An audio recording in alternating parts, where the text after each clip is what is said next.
What is up, y'all? It is Off the Bench here. It is Wednesday here in Cincinnati, Ohio, or where we do this show, which is Hamilton, Ohio, a little bit northwest of the Queen City. I'm Reed Mouse. This will be, I don't know, maybe spurring some news on you guys. This will be my final show for about a week and a half. Next week, my in-laws, my mother-in-law and father-in-law are taking us on a vacation down to Florida for Thanksgiving week, so I will not be in studio the entire week. We leave Friday. Tomorrow I've got a broadcast a Miami swimming and diving event in the morning at 10 a.m. So this will be my final show for the next, 10 days or so, but I'll see you guys after the Bengals win 2 in a row over the New England Patriots and the Baltimore Ravens, and we have renewed life here in town. So just letting you guys know, Stone Shields show coming up after this. He will continue his show for even when I'm not here. He's got a good show later on today. We were talking before. What's your plans for next week when it comes to like the Thanksgiving week and everything like that? Are you going to be doing a show on Wednesday and Friday? Yeah, we're going to be continue to do a show. I'm not sure what time yet. We got to figure that out, if I'm going to bump into the 10 a.m. slot or if I'll stay at 11. Maybe a couple days we'll try to go 2 hours. Ooh. Potentially. Ooh. Yeah, so that could be exciting. We've done that a few times. If we'll see. We'll check in with Casey, see if he has any availability. But, yeah, I'm planning on – I'll always have a show besides Thanksgiving, Christmas Eve, and Christmas. But every other day we're planning on doing a show. Love it. Love it. Yeah. Well, we're excited. So thank you so much for being here today, Stone. You know what? Some days fully locked in. Some days I'm fully locked into the show that we are doing.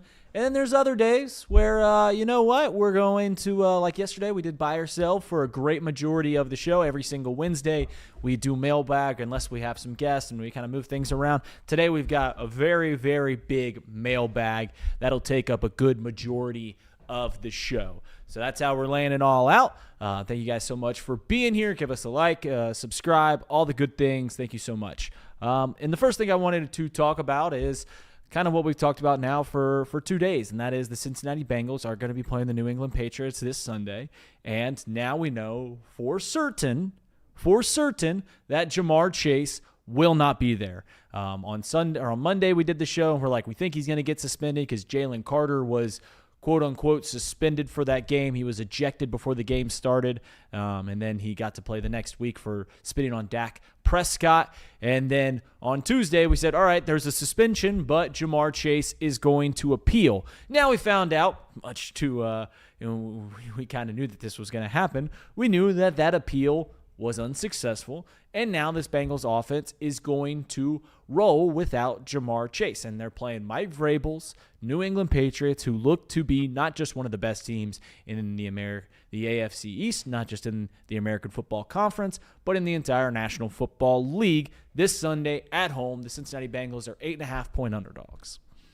And when I found out the news last Monday that Joe Burrow was coming back, he was going to come back early. He's going to get it kind of rejuvenated where we were at as Cincinnati Bengals fans. Because you start to think, okay, how can we get ourselves in a position to play in the postseason? How can we put ourselves in a position to play all throughout January, or even just have the opportunity to make the games in December very exciting?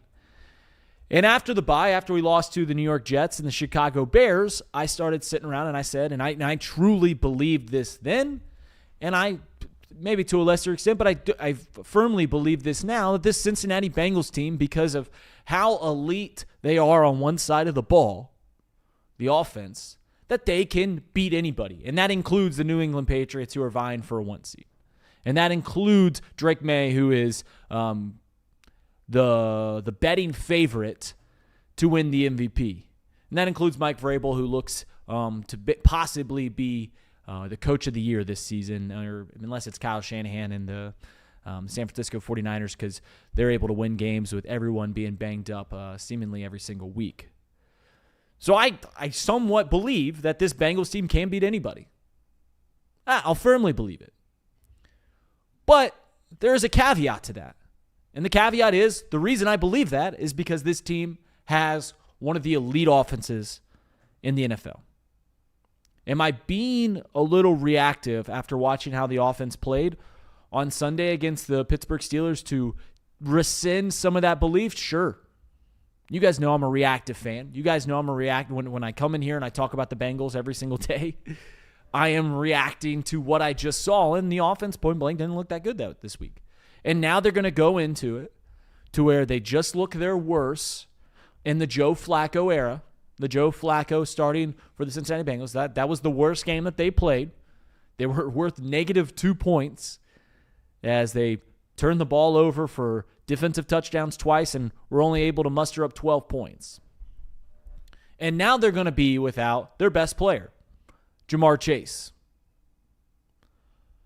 So the question is, do I still believe that without Ja'Marr Chase, with the way that they just played on Sunday, do I still believe that this team can beat the New England Patriots as 8.5-point underdogs at home? And I'll be honest, it's really hard to. It is really hard to wrap your brain around what we've seen now for the last 8 weeks, last 8 games, that this team can compete with the New England Patriots at home. And in fact, the only thing that gives me any quote-unquote solace, gives me any belief that this team is able to do those things, is the fact that it is the NFL. And we've seen Ryan Finley beat an 11-1 Pittsburgh Steelers team. And we see the Cleveland Browns beat the Green Bay Packers. Or we see the Miami Dolphins completely dismantle the Buffalo Bills. This thing does happen on any given week. It's the old late 90s sports film, Any Given Sunday. Because on any given Sunday, you can win.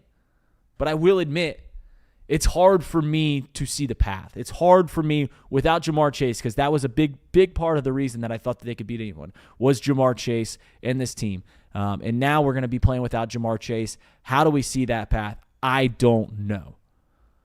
Stone, I have to ask you a question. Yeah.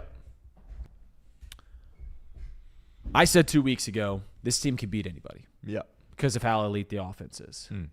And you, if I recall correctly, you agreed with me. Yeah. You agreed that this team can beat anybody. Now we're going to be playing without Ja'Marr Chase. Do you still believe that to be the case, that this team can beat anybody? Because the reason that we both believe that is because of how elite this offense is. When you take a massive piece out of that offense, do you still believe this team can beat anybody?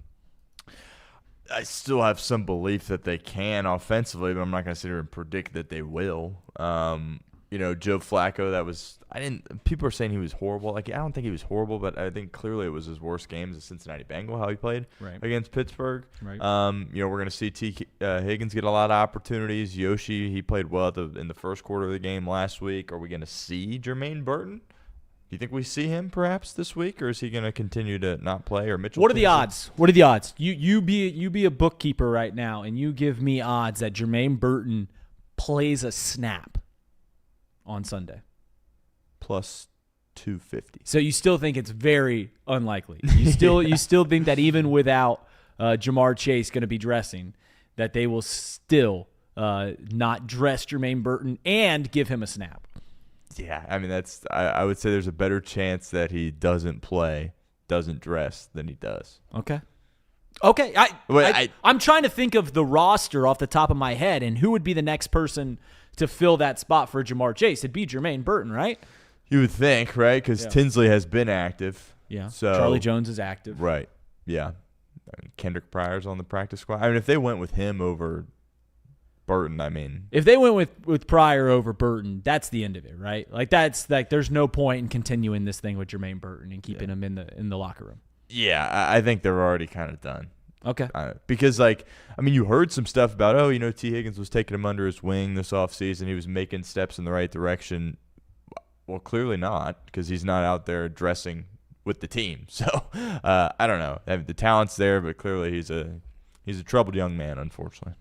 Yeah. No, there's no doubt about it. It is interesting with Jermaine. There's been two clips that I remember from draft day. from not the movie, but when the Bengals draft. And there's two, and they are incredibly alarming in retrospect. And one is how excited Zach Taylor was when they pulled in Jermaine Burton. If you recall that video, you recall that one? Yeah, he's pumped. And almost uncharacteristically excited is how I would say Zach Taylor was when they drafted Jermaine Burton. And then the other one, you certainly won't remember this one, so maybe you will. When they drafted Brad Robbins, and the clip comes out of the phone call with Brad Robbins, and Brad Robbins genuinely did not believe that he was getting drafted. Which, hindsight, if you're calling someone that their immediate reaction is that they've been drafted, they think it's a joke, they think it's a prank, they think it's a bag that they've been drafted, probably not a good look. And we obviously saw the Brad Robbins era, which ended very quickly, ended very short. It was a terrible pick. But I don't know. This team, without Shemar, certainly still has some great pieces, right? T. Higgins is a number one for half the teams in the league. Noah Fant, he's had 2 scoop and score fumbles this year, but has been pretty decent. We've seen some exciting things for Mitchell Tinsley. Obviously, we had a lot of excitement for Andre Yoshivas in years prior. He's been pretty lackluster this year, I'd say. How does this team look without their most viable, their most explosive, their best player, Ja'Marr Chase? In a game that we're well past the must-wins, we're well past the can't-loses, we're well past all those cliches. It is just time that, you know what, we'll see. We'll see how Zach Taylor. He had 2 weeks to prepare for the Pittsburgh Steelers, and I think we can all agree that we weren't very happy with the way that he plays. It's pretty clear that Joe Flacco is banged up. It's pretty clear that Joe Flacco isn't thrown with the same zip or wasn't the same guy that threw just 3 weeks ago before the injury happens. And I put this on yesterday's show that I believe that Joe Flacco, what we saw Sunday, is closer to the Joe Flacco that we'll get for the rest of this year or until Joe Burrow comes back, which might only be 1 or 2 more games, than the one that we had the 3 weeks prior. Was it still a good trade? Yes. We dropped down 50 spots in the draft. We moved from a 5th-round pick to a 6th-round pick. So, and really, it might only be 30 picks. Well, it's the Green Bay Packers pick, if I recall. So, or the Detroit Lions, someone from the NFC North. So we will see where that pick lines up. But it was a good trade. It was a good trade. Kept the season afloat. They knew that Joe Burrow, or at least they insinuated that they knew that Joe Burrow was kind of progressing ahead of time, which he has done time and time again, from the knee injury to the calf injury, all those things. We've known that Joe Burrow does tend to come back a little early from injury. Now he gets injured quite a bit. So we will see what this offense looks like. We saw some exciting things from the defense, at least for a half. This second half, the way the defense plays in the second half throughout the year has continued. That's where the biggest woes have been. We'll see if guys like Myles Murphy, if guys like Dax Hill, who both played well on Sunday, if they can continue that. If Juan Drago Turner II can continue to play well. If what, you giggling over there? I forgot you do that with DJ Turner. That's his name. I don't know if he's the second or the third. But his name. He's the second, yeah. He's the second. Yeah. Why not just go by Junior? Because then it'd be right. DJ Turner Jr. And he just doesn't want to do it. But yeah, Juan Drago Turner, see if he can continue to play. And maybe Barrett Carter won't get completely embarrassed. Maybe Demetrius Knight won't be completely inept. And maybe Geno Stone will finally hit somebody. A lot of what ifs. And that's basically where we're at, is the what if game. The what if game is basically all we have. Stone, do you think they cover? I don't know if they'll win, but do you think they at least cover 8.5? I mean, I'm sure I'll take it. Just watching the Bengals, like, it wouldn't shock me if they found a way to win. I'm not going to predict it, but right. I wouldn't be shocked if they won, and I wouldn't be shocked if they lost 35-3. Like, it's, that's just kind of where you're at right now with this Bengals team. So it's not going to be a best bet of the weekend. I know that. But, yeah, I think, you could convince me of a lot in this game. And that's part of, why we tune in every week. Because, some teams out there that are bad, for example, like being a Browns fan, they're going to go out there. They're going to play pretty good defense, but they're not going to score any points, and it's going to be a pretty boring style of football. If you're a Titans fan, you're going to go out there and get smacked, right? But if you're a Bengals fan, yeah, the defense is going to drive you nuts. The head coach is going to struggle getting the plays in on time. You're going to make some dumb mistakes. You're going to make some crazy plays. You got some good players out there, especially on offense. So it's just kind of the life of a Bengals fan. You mentioned if you're a Browns fan, you're going to go out there and play elite defense. You're going to go out there and play. I don't wish I was a Browns fan in any regard but this. Their bar for having fun is so low. You know what I'm saying? Like they genuinely go out they'll be 0-16 and they're not complaining that much about it because it's just what they've always seen. They've had 4 winning seasons since the team restarted. I don't know if you ever, Stone, sometimes wish that we can go back to having a bar that low to where like we're not worried about winning the Super Bowl. We could just show up on Sunday and maybe they'll play well and they can excite us for a few hours and go back to that. Do you ever wish that we had that bar in town here? I don't think so. Okay. I like, because we watch every week and I want it to be an entertaining product. Like the Jets game and the Bear game, it makes me want to rip your eyebrows out. Sure. But they were crazy games, and I was on the edge of my seat. You were sitting there like, I can't believe we're doing this against the Jets, but here we are. It's an entertaining game. Same with the Bears. You come roaring back. So the Bengals always find an entertainment element and an excitement element, and that goes back for as long as I've watched this team, really. I mean, besides the 1 year right before you took Joe Burrow, like Andy Dalton was always getting in crazy games. Palmer there as well. So this has been going on for a long time. Yeah, it's really frustrating and annoying, but it beats the heck out of being a Browns fan. Yeah, you're right. Sometimes I lament having, like when we were good, when we went after we made the Super Bowl, we have probably the best regular season that I've seen in my lifetime. The only thing that can compare is 2015. 2022, I would say, is up there. Like in my lifetime, if you ask me what the 3 best Bengals teams are, they're 2005, 2015, and 2022. And even then, you're winning these games. You go on a 10-game win streak, but none of them were pretty. Like they covered in most of them, but like they never from start to finish did you dominate a game. And it kind of weighed on you sometimes to where you're like, man, why can't we just like put a team away? Why can't we just dominate a team? And obviously now we've rescinded back to we just want to win the game. And the Browns are at a point where they just don't want to be embarrassed. And I guess I've talked myself out of that one to get past that point. But I digress. Bengals will play at home this Sunday against the New England. Not the only game happening this weekend. Shout out to St. X and Elder for getting that game over to Paycor. I know there was a lot of what to do. There would probably be 25,000 fans at that game. I saw that Mason is probably going to be in the hole like $5,000, like $5,000 to $10,000 from all the money for concessions and tickets that they've lost and top of rental fees. So kind of a tough bag for Mason. But if there's any school that can probably withstand, they'll be all right. Can stand that loss of revenue, I think they'll be just fine. I'm not too worried about that one. So that'll be exciting. It's going to be a big. It could be a bad weekend if you are a UC Bearcat, Elder, St. X, Bengals fan down there at the Banks because they got the Louisville Cardinal UC game there. I have a friend that's an Elder UC diehard Bengals fan, and I was like, man, I hope one thing goes well for him on that Friday. I hope either Elder beats St. X or the UC beats Louisville or the Bengals at least play competitively against the New England Patriots, or else it's going to be a tough weekend. You know who did play well yesterday was the Xavier Musketeers for the first time this season. The Muskies played a bye game, and they looked the part of a power conference basketball team. Now, was it against a good team? No, it was against Old Dominion. Were they 10-point favorites? Of course.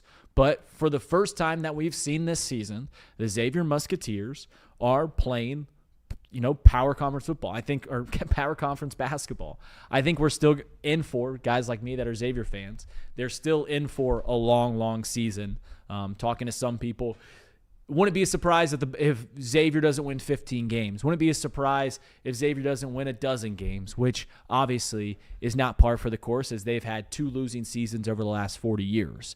But it was good to see Xavier come out, Richard Pitino, just take care of business at Cintas Center. I know that the Cintas Center is one of the most rocking places here in town, and continue to do those things. Stone? Are you worried at all for me that that high school game is going to take some fans away from the bank? The bank? Yeah. Yeah, Heritage well, Bank? no, you're worth it all. Like, you will be loud enough for those yeah. Bearcats because it will – I wonder, like, we've never – obviously the Bengals and the Reds never play at the same time, right? They never play on the same Sunday, like at that Acrisure Stadium at JBP. But there will be a good bit of traffic down there. Yeah. Like, I wonder, are you planning? Like, are you planning for any extracurricular activities other than just going to the game, or is it very business oriented? I'm going to show up at Heritage Bank, game time 7:00. I'm going to show up at 6:30, and hopefully I'll get right in, park in that parking garage, and get right there. Or are you planning around having to add any extra time? Yeah, that's a good point. I appreciate you bringing that up. I do think the tip is at 6:30, so it's a bit of an earlier tip. So you got to make sure you get down there, get acclimated, get some of that great soda you were telling me about. Our Royal Crown. Right. RC Yes. Cola, baby. Yes. So, yeah, no, I'll probably, sometimes I like to just kind of get there right as the game's going. But I think for this game, Louisville's really good. I'm interested to see maybe some warm up a little bit. So I'll probably get there earlier if possible for this one. Are you excited to watch Ryan Conwell?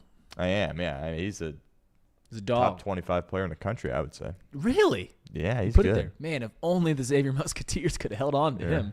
Yeah. If only him and Dalen Swain and all the other pieces that they had that unfortunately Desmond Claude that are unfortunately going to go somewhere else. But man, he has Ryan Conwell as a top 25 player. That's probably aggressive, but I'll stand by it. All right, fair enough. Kobe Rogers, he's a St. X grad. He'll be playing for the Louisville Cardinals. So big time for St. X. All right, let's get into this mailbag for the rest of this show. I think, as always, you guys know the deal. Our DMs are open, our emails are open, and you guys just, you push away all these questions, and we got to get them on the show. And I think we have a really big mailbag today, and it'll be a lot of fun here on my final show before I go down to Florida. And admittedly, if you guys haven't figured out, I'm half checked out. All right, let's get into this, Stoner. All right, here we go. Mailbag. Obviously, everybody loves this segment. We do too, and here we are here on a Wednesday. Dear off the bench, the defense is proper knackers, but I was tickled to see Myles Murphy play well against the dreadful Pittsburgh Steelers. Yesterday, you guys talked about the validity of Trey leaving next season. Do you have confidence in Murphy being a number 1 pass rusher? That comes in from E. Allen Poe. Ooh, Edgar Allan Poe, fan Yes. of the show. Yeah, And are you into his work, his poetry? I am not into. He's a poet, right? Yeah, No. poet, short stories. Okay, yeah. Which is, I mean, he's probably just doing it because he's a Ravens fan. Right, he has that famous piece called The Ravens. So, Right. yeah. He's from Baltimore. Right. So, yeah, that's probably he's probably just checking out the division rivals. We're a big Bengals show. Here's what I'll say. You're going to check tape later with Joe Goodberry, or you're going to talk about the tape and everything like that. And Myles Murphy played probably the best game of his career, one of the best games of his career, no doubt, and looked to, in that first half, to get a lot of pressure on Aaron Rodgers. And you talked yesterday with Paul Dehner. We talked yesterday on the show about the validity of Trey Hendrickson coming back. It's a long shot, but I still think that it's probably their best option going into this offseason.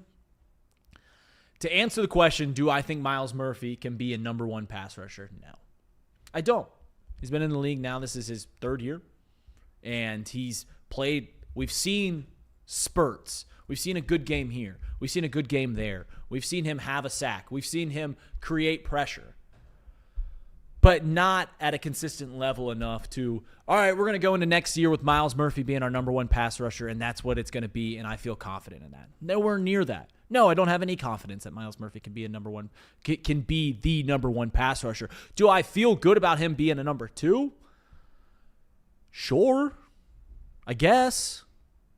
But him being a number 1 pass rusher, I don't know how you can convince yourself of that one at this point in his career. Stone? Yeah, no. No shot. Look, they're probably not going to cut him, right? He's one of those guys. You took him in the first round. He still has another year on his rookie deal. Unfortunately, he's probably going to be back. Promising. I mean, yeah, he played the best game of his career, I would say, against Pittsburgh. The Minnesota game, which we all try to forget about, but he was decent in that game there as well. So he's put together some okay games, but he's put together some okay games for a fifth-round pick, not a first-round pick. So being the number one pass rusher, absolutely not. 2, probably not either. 3, maybe. Like, could he – because we kind of look at Joseph Osai, it's like, well, they're asking him to be the 2, and when Trey's out to be the 1, but he's more like a 3. If you could kind of put Myles Murphy in that situation, maybe he could have some success. But, yeah, we'll talk to Goodberry about it. I know he was really impressed with his performance against Pittsburgh. But out of all the horde games we've seen in one decent game, we can't sit here and say he's going to be a number 1 for this team. There's no shot he gets another contract. You can't give him another contract. No, you cannot. No, you cannot.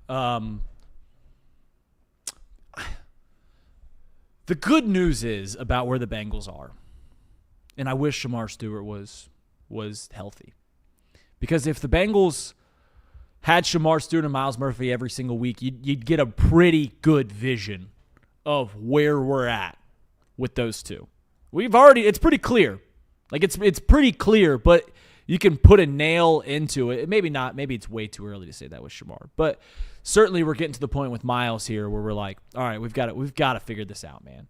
We've got to figure out if you are truly what we've seen for the last few years, or if you can live up to that talent, which at one point, a reminder of Myles Murphy's career in college, there was a time after college football had ended and before the draft where Myles Murphy was seen as a top 10 pick. He obviously fell all the way down to the Bengals, and the Bengals at that point were like, yeah, we'll take a try. We'll take a stab at him. Fell down on a lot of people's draft boards, but still was seen as a first-round talent to a point where we draft Shemar Stewart, everyone's like, what are these guys doing?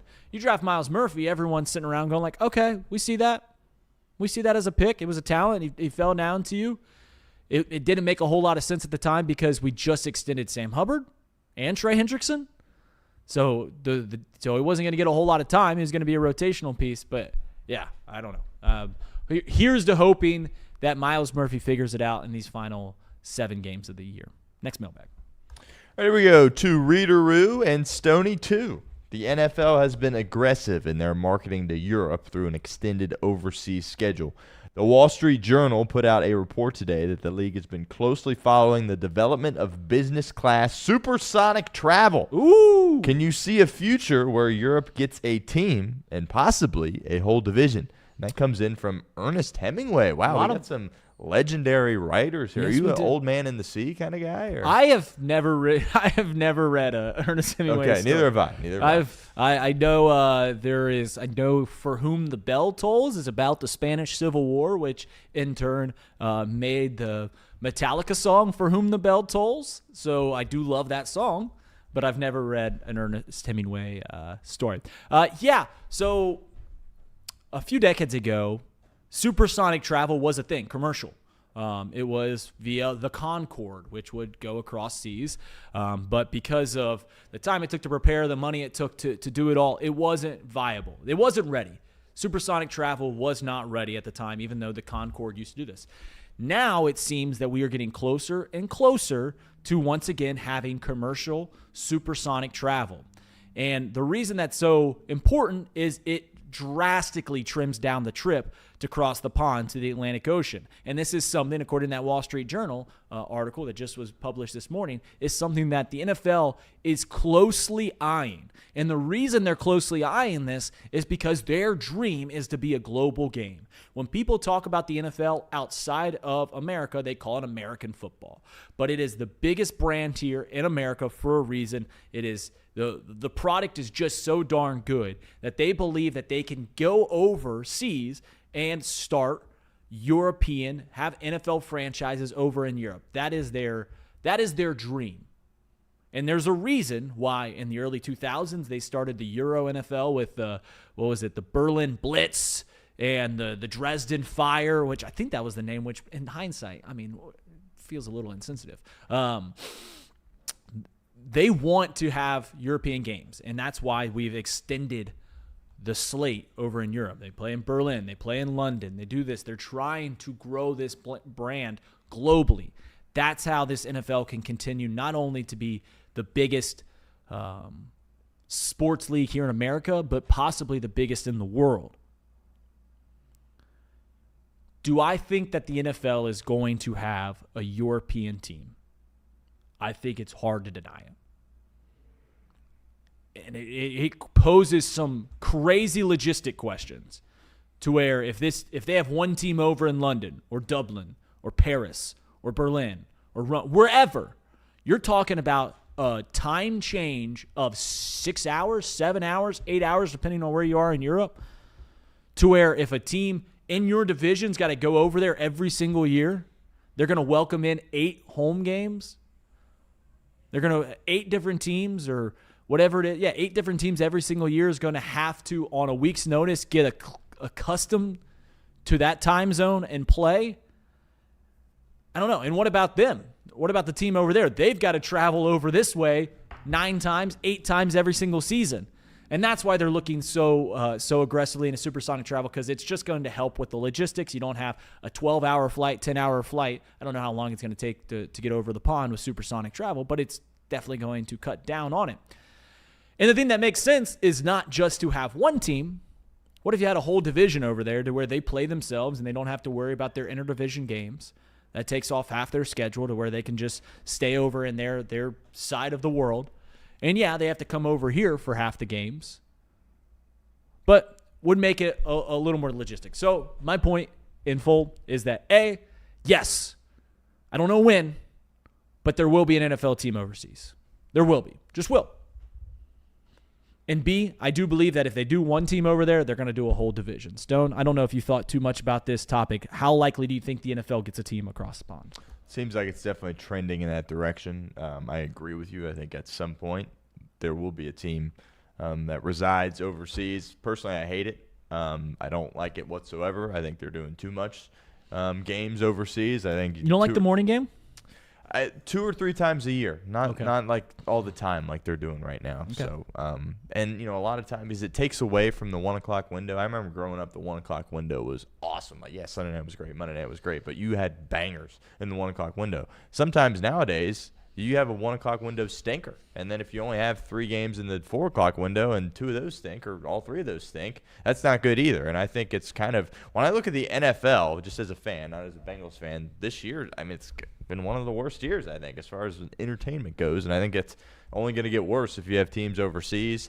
I get trying to grow the game. The NFL, they make a ton of money. They're super popular everywhere regardless. I get it. It's all, you can make more money. It's all about making more money. I understand that. I agree with you. I think it's probably heading in that direction. But, yeah, I don't like it. I don't like it whatsoever. Put a team up in Canada, right? You want to put one in Toronto, that's fine. But let's not go across the pond here. What about down in Mexico City? Yeah, that's fine too. That's fine too. Just same time zone. Still a long travel. That's still long travel down to Mexico City. Yeah. And if they go down to Mexico City, can you imagine the kicking records that would go down there? They are obviously when baseball goes there, the ball just flies out of the park because it's much higher in elevation than even Denver. So yeah, the kicking records down there in Mexico City would be absolutely. I understand people not wanting that. I like the 9 a.m. game. Except for when my team plays it. I don't appreciate it when the Bengals play it. I like waking up and there's football on the tube. But it seems inevitable that they're going to put a team over there and maybe a whole division. So I guess I'm just embracing it at this point because it seems futile to argue against it because it seems like that's going to happen. So you might as well embrace it. And I hope that if they do expand, it is a full expansion into another division. And we go to 36 teams. And I don't know how that would all break out because then you'd have, 18 teams in each division. And how does that whole thing work? I don't know. I guess you'd have to go up to 36. Or 40. Or I don't know how the expansion would work. But I digress. Next mailbag question. All right. To whom it may concern, there was no greater buzz around a head coach at any level than Lane Kiffin. I'll keep my question simple. Where do you think he is coaching next year? And this comes in from Samuel Clemens. I mean, we got all these famous old-time writers, Yeah, what about Mark Twain? Mark Twain, big fan of Huckleberry Finn? Yeah, well, Yeah. Not that one. Here's the thing. You are more inclined with college football than I am. I very much make myself known. But Lane Kiffin is the hottest commodity, right? He's the Florida Gators want him. LSU wants him. The New York Giants want him. I think he is the betting favorite to be the next head coach of the Florida Gators. I think he's also, at this point, the betting favorite, or he's the second betting favorite to be the head coach of the New York Giants. My personal opinion is thus. I think he's going to stay in college football. I think there was a time where the reason that you would get into the NFL is one of two reasons. One is that you've done everything you can do at college. So you see like a guy like Nick Saban or Urban Meyer. They could do it. They've done everything they could do at college. Let's go to the NFL and see what happens. And the second one was NFL players used to get paid more. That's not the case anymore. NFL head coaches used to get paid more. Not the case. And I don't know. I've said on this show before, I don't know how much longer these guaranteed contracts to where you have a $70 million buyout of the contract. I don't know how much longer that's going to continue because it doesn't seem viable. Now that they're paying for an entire roster, $20 to $30 million for an entire roster, how can you also pay $70 million on a buyout?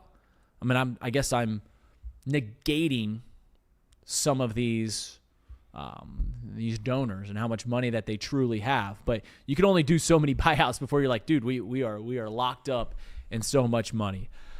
Where do I think Lane Kiffin will be the head coach? I think I'll take chalk and I'll take the Florida Gators. What say you, Stone? I don't know if you have an opinion if he'll stay in Ole Miss because he's kind of got a good thing going right now. Yeah.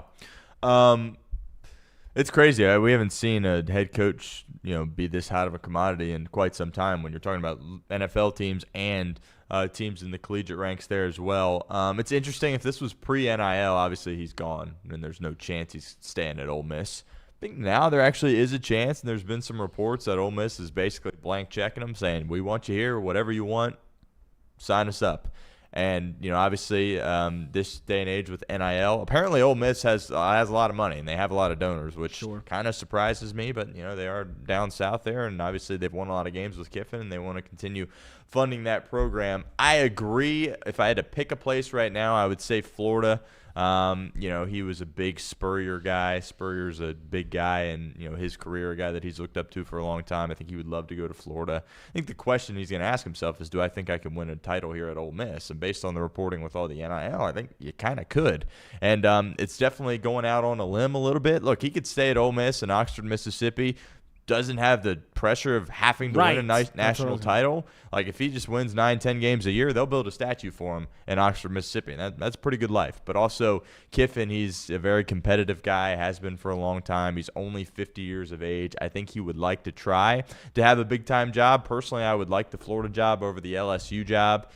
From a recruiting standpoint, maybe it's a little bit more difficult, but you got the governor kind of getting involved with LSU there. That's kind of a whole mess. I wouldn't want to sign up for that whatsoever. And Brian Kelly won a lot of games at LSU, and they ran his butt out of town. So it'll be interesting. I think at some point he will have interest in dipping his toe back into the NFL waters. I don't think it is at this point. Obviously, he was in the NFL at one point with the Raiders, kind of a disaster there. I think he would like to try it again, but he's, like I said, only 50 years of age. I think Florida probably makes the most sense. Ride that out, try to win a natty there, and then maybe perhaps tackle the NFL. It's interesting because one thing that you touched on that I've brought up as admittedly a Xavier fan is for forever. Like when Chris Mack went to Louisville, the reason he leaves Xavier to go to Louisville is because he had a chance to win a national championship at Louisville. Obviously it didn't happen. And I remember talking to my dad about this, that the grass isn't always greener. You can stay, I remember saying this about Chris Mack, you can stay at Xavier for life. And as long as you make a Sweet 16 every 4 years, 3-4 years, and you're constantly viable, we're cool with it. We're good with it. At Ole Miss, I think, obviously, it's been elevated a bit. But as long as you have this team fighting for the college football playoff every single year, I think they're cool. Every once in a while, you'll have a team that is perfect, and you upset a team, and you get really far in the college football playoff, and you get really excited. Yeah, you need that. But you go to these other places where the expectation is a national championship, places like LSU, places like Florida. Maybe the expectation at Florida isn't that right now, but if he continues to do what he's done at Ole Miss, that expectation will rise up to, once again, all right, we want to be competing for a national championship, the way that Urban Meyer did. So, yeah, it's all about what do you want as a man? What do you want as a human being? Am I cool with cashing this blank check, doing this job in this town that loves me, and the expectations aren't, the pressure, the stress isn't ever going to exceed where I'm comfortable? And some people love that stress. Some people feed off it. It can tear you down, but it's also when you have money, when you're a handsome guy like Lane Kiffin, when you've been successful as a coach, sometimes the only thing that gets the blood flowing is that stress and that anxiety of, I have to do this or things are going to go bad. Sometimes you need the juice.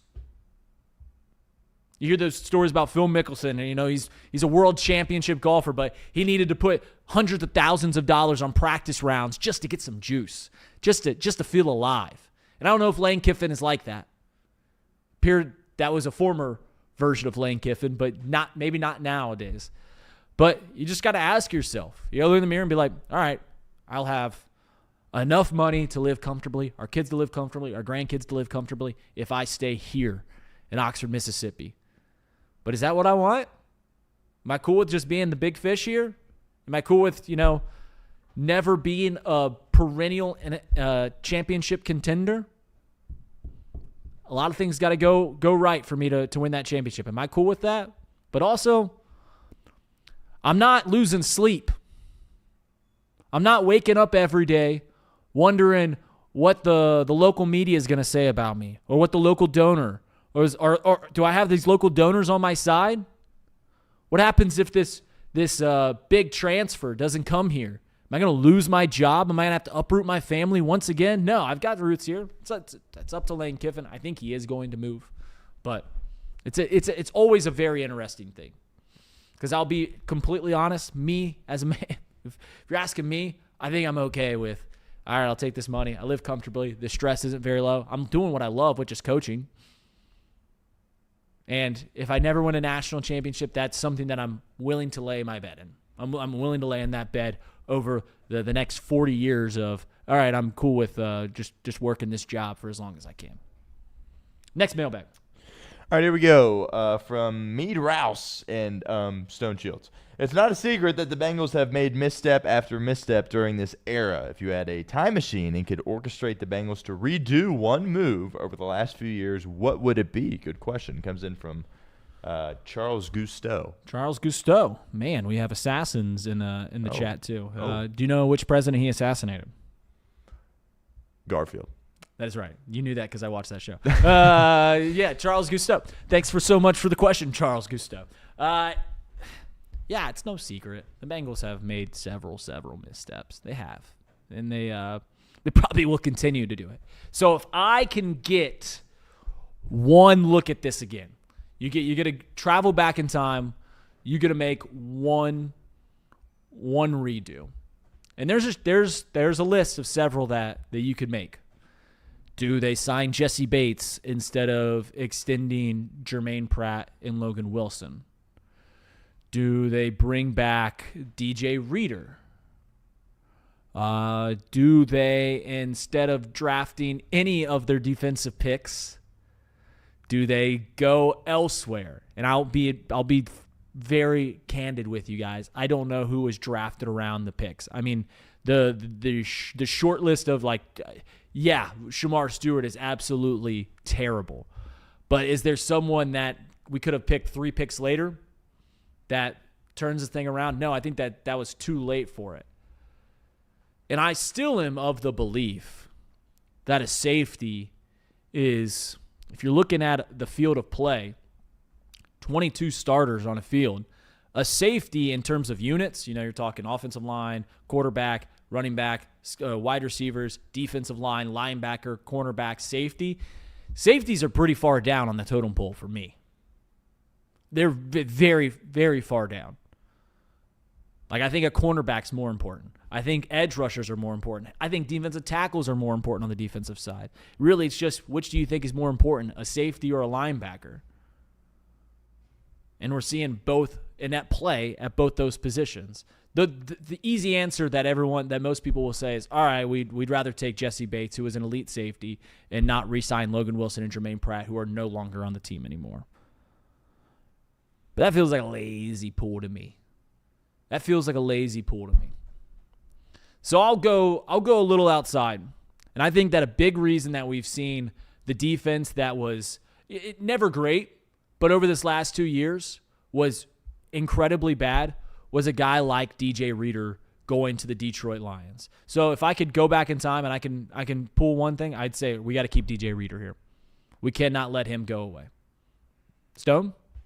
That's a good point. I think with Reader, they kind of just misevaluated, which is crazy because I correct me if I'm wrong, but I'm pretty sure they ended up paying Sheldon Rankins just as much, if not more, than what Detroit paid Reader. Well, Sheldon Rankins had come off a career year, and Sheldon Rankins had, I think, 9 sacks. For an interior pass rusher, that's elite.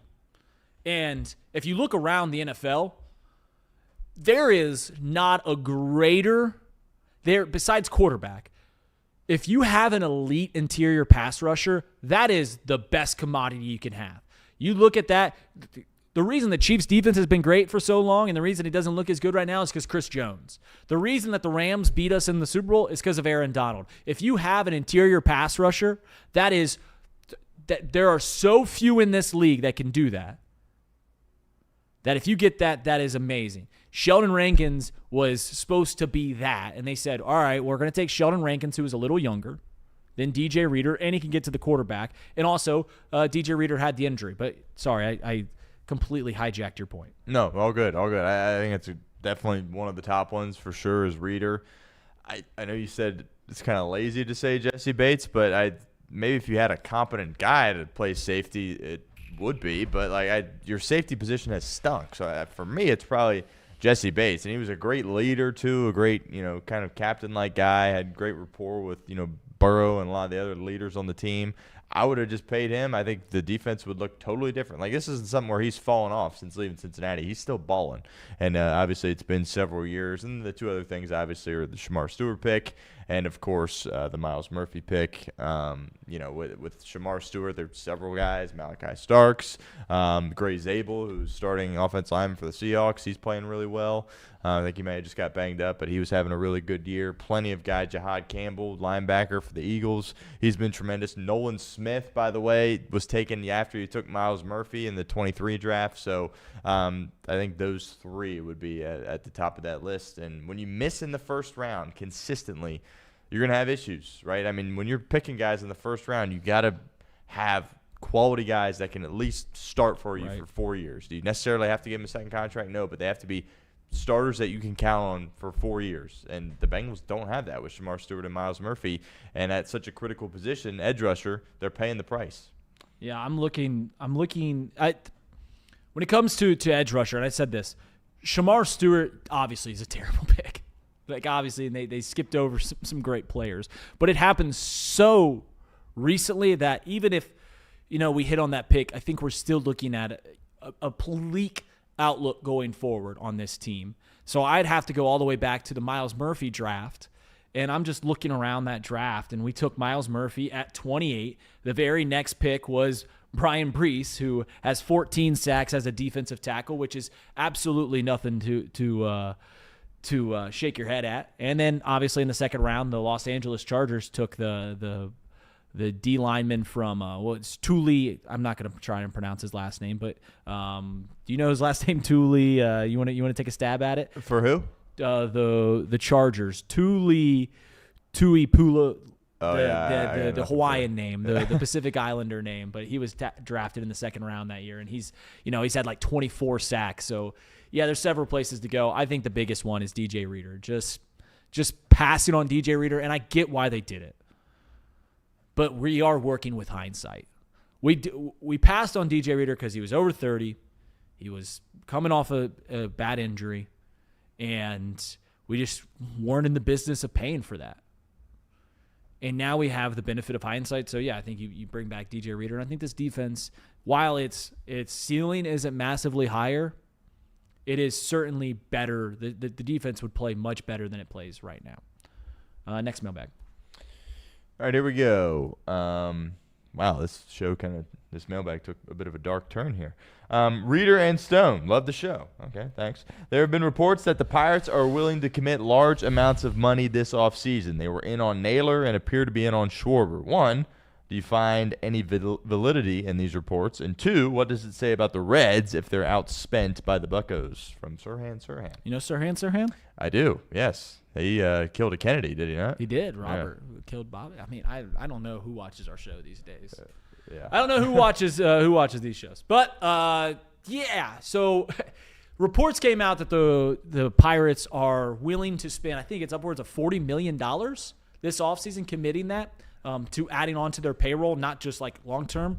The biggest contract that the Pirates have done in the last decade is a 3-year, $39 million deal to Francisco Liriano about 9 years ago.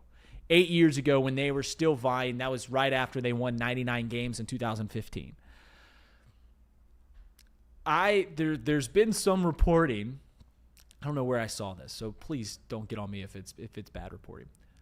That because the Pirates are one of the most profitable, and they are one of the most profitable teams in the MLB because of how low their payroll is, that the MLB has actually kind of forced them to like, hey, you guys got to spend some money. This is a bad look. The owners are like, hey, you got to spend some money because the reports come out of this is how much we spend, this is how much money we bring in. And they are one of the more profitable teams. Like the Mets spend $1 billion. They spend it all. Like they actually might be operating in the red.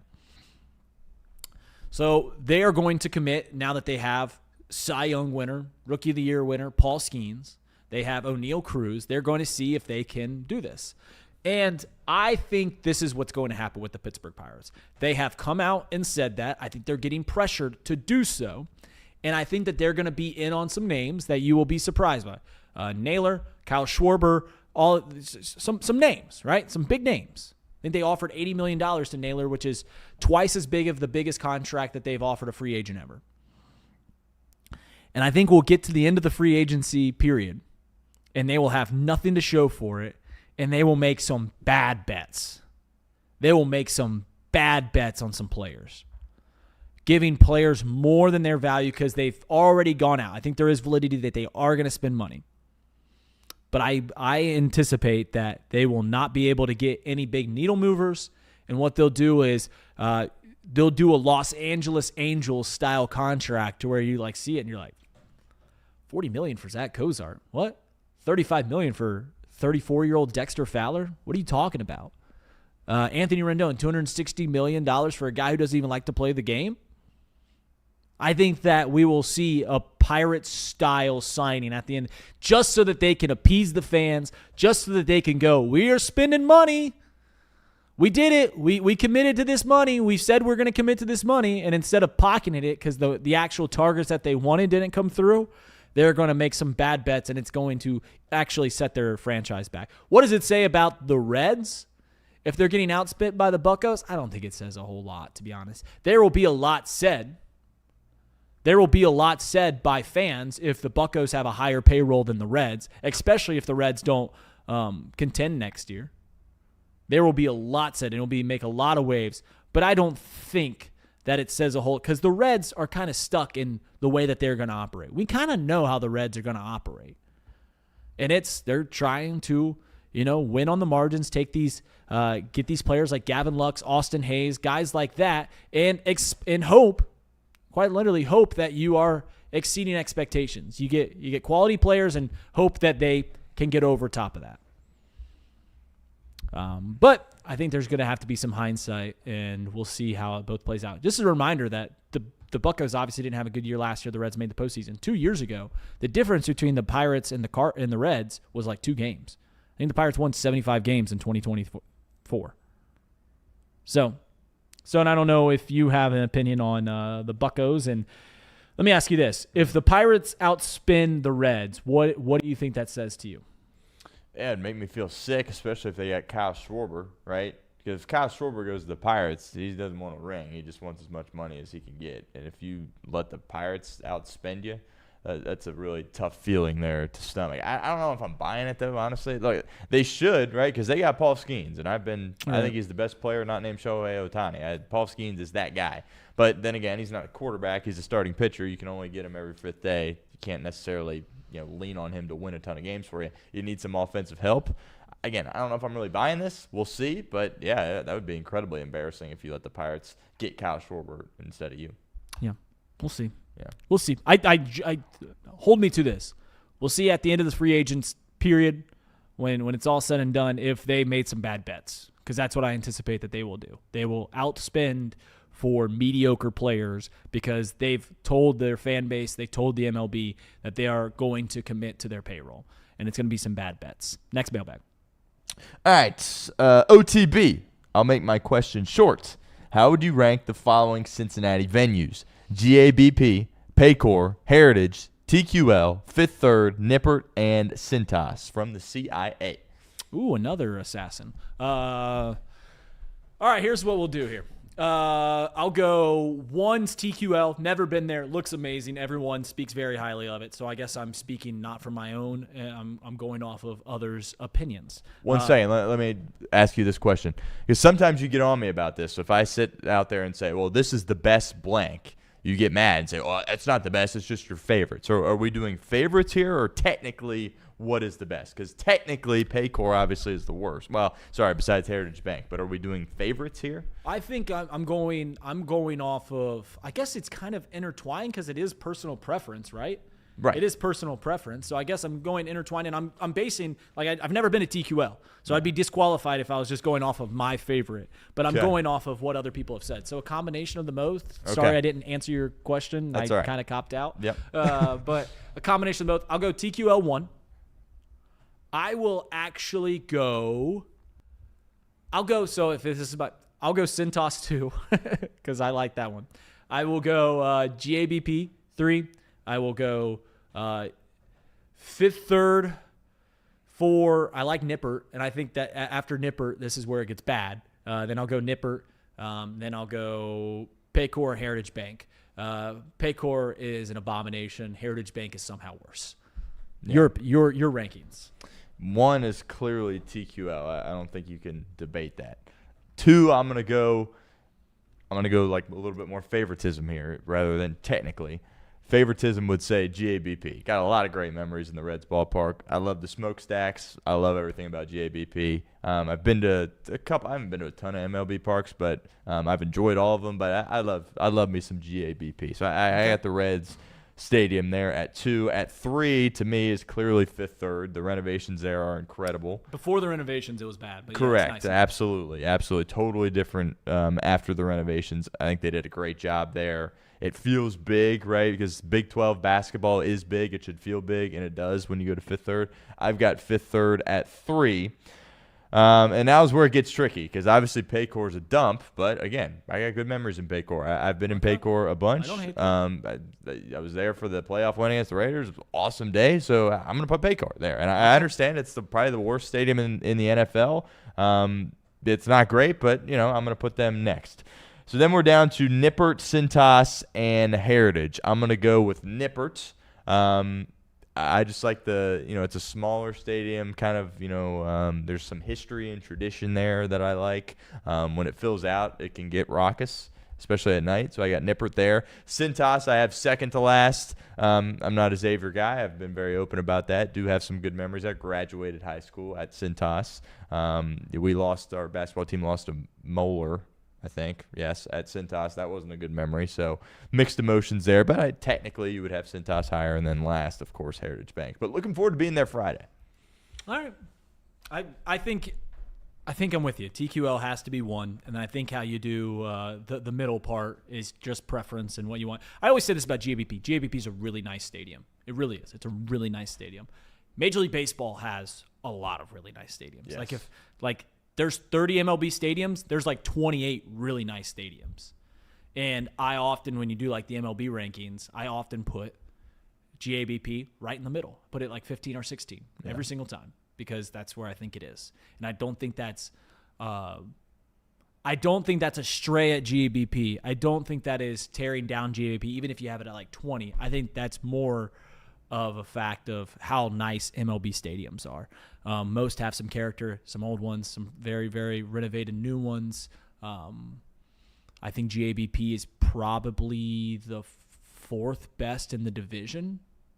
Like Busch Stadium's nice, Wrigley Field obviously, and PNC Park clear it. And it's just between which is better, GABP or Miller Park. I've never been to Miller Park. I'm surprised to hear that people that go there do not like it that much.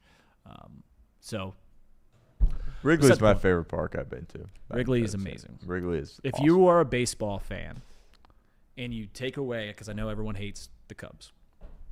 If you are a baseball fan, Wrigley Field feels like baseball. Like when you walk up, I went there with my wife before we were married. She don't give a rip about baseball. And we walk on up there, and the smile on her face, it brings the kid out of you. You get there on a sunny day, the ivy's green, like it feels. When people say it's hard not to get romantic about baseball, the feeling you get when you see the field at Wrigley Field is exactly the feeling that Moneyball is quoting. You see the grass, you see the players, they look like kids out there. Like it's just beautiful. That's it for Mailbag. We had a couple more to get in there. Thank you so much, Stone. I'll see you. I'll see you when I get back, brother. Yeah. I'll see you when I get back. Yeah. Take it easy, everyone. Sorry I won't be on tomorrow. I got to broadcast swimming and diving. It's the Miami Red Hawk Invitational. And Friday I'll be on the road, so I'll see you. Hopefully the Bengals have 2 wins. Hopefully Joe Burrow is back healthy and ripping touchdowns. See you guys. Stone Shield Show coming up.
All right, here we go. Welcome into the Stone Shield Show. We are here on a Wednesday. Appreciate everybody hanging out with us after Off the Bench.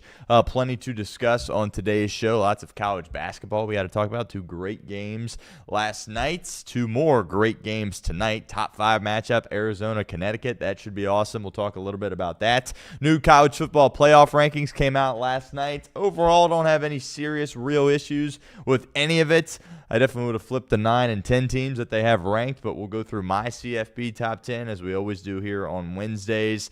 And, the 2 teams that are not in this top 10 that would still be in the playoff if the season ended today would, of course, be Miami, not the real Miami. They play tonight against Buffalo, but Miami, Florida, and, of course, Tulane there as well. So those are the out of the conference champions, right, they would be the highest ranked, assuming that they would go on to win their conference. But obviously, that a lot remains to be seen as it relates to that. But we'll break down those rankings. We've got our CFB top 10. Joe Goodberry from Bengals on the Brain over on YouTube. He does a great job of breaking down kind of the film aspect of Bengals football, kind of the X's and O's stuff. He does great stuff on YouTube there, and we're going to have him join the show. And I'm just basically going to roll through a bunch of players, offense and defense, be like, you know what?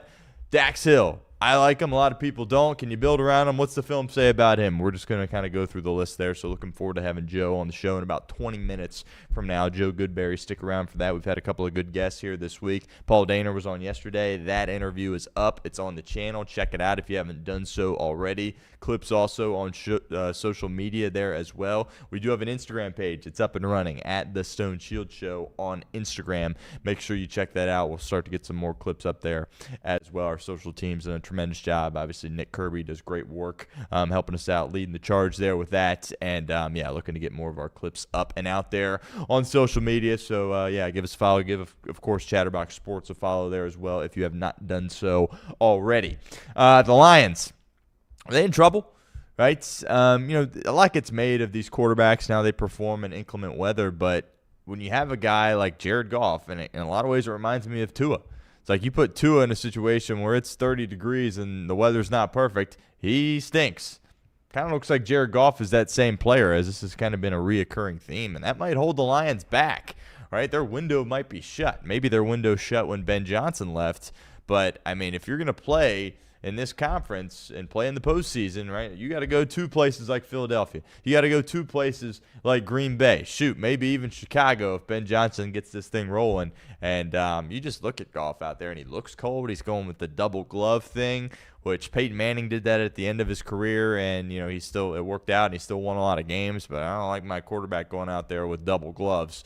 So we'll talk a little bit about the Lions. Also, we'll roll through some sports headlines at the conclusion of today's show. Update on Lane Kiffin. He went on the McAfee show yesterday and was like, yeah, there's no ultimatum. That was a false report there from the Athletic, so we'll touch on that. Jets, they made a move. Fields to the bench. Tyrod Taylor in. What's that going to do for him? Probably not much, but we'll see. Shedeur Sanders, he might make his first start. He has an opportunity to have some success because they are going against the Las Vegas Raiders. And, of course, there was a trade in Major League Baseball last night that kind of had the group chat buzzing a little bit. The Angels traded Taylor Ward to the Orioles for a guy named Grayson Rodriguez. He's a pitcher. He missed all of last year, so we'll talk a little bit about that trade at the end of today's show if we have any time. But let's start with the college basketball. 2 great games yesterday, Michigan State and Kentucky. We'll start with that one. That was the earlier game at Madison Square Garden. Michigan State absolutely routed the Kentucky Wildcats 83-66, and Kentucky's got a lot of talent, right? They got some guys in the portal, obviously. Owe coming back. I think people view him as kind of like a top 20, top 15, top 20 player in the country. He struggled from the field last night in the game, and I was kind of surprised that Kentucky had as much success as they did last year in year 1 with Mark Pope, and then people were coming into the year like, yeah, they're going to have a really good year. And I thought they would as well. I don't by no means writing them off. They played bad. They shot it bad. It's early. It happens.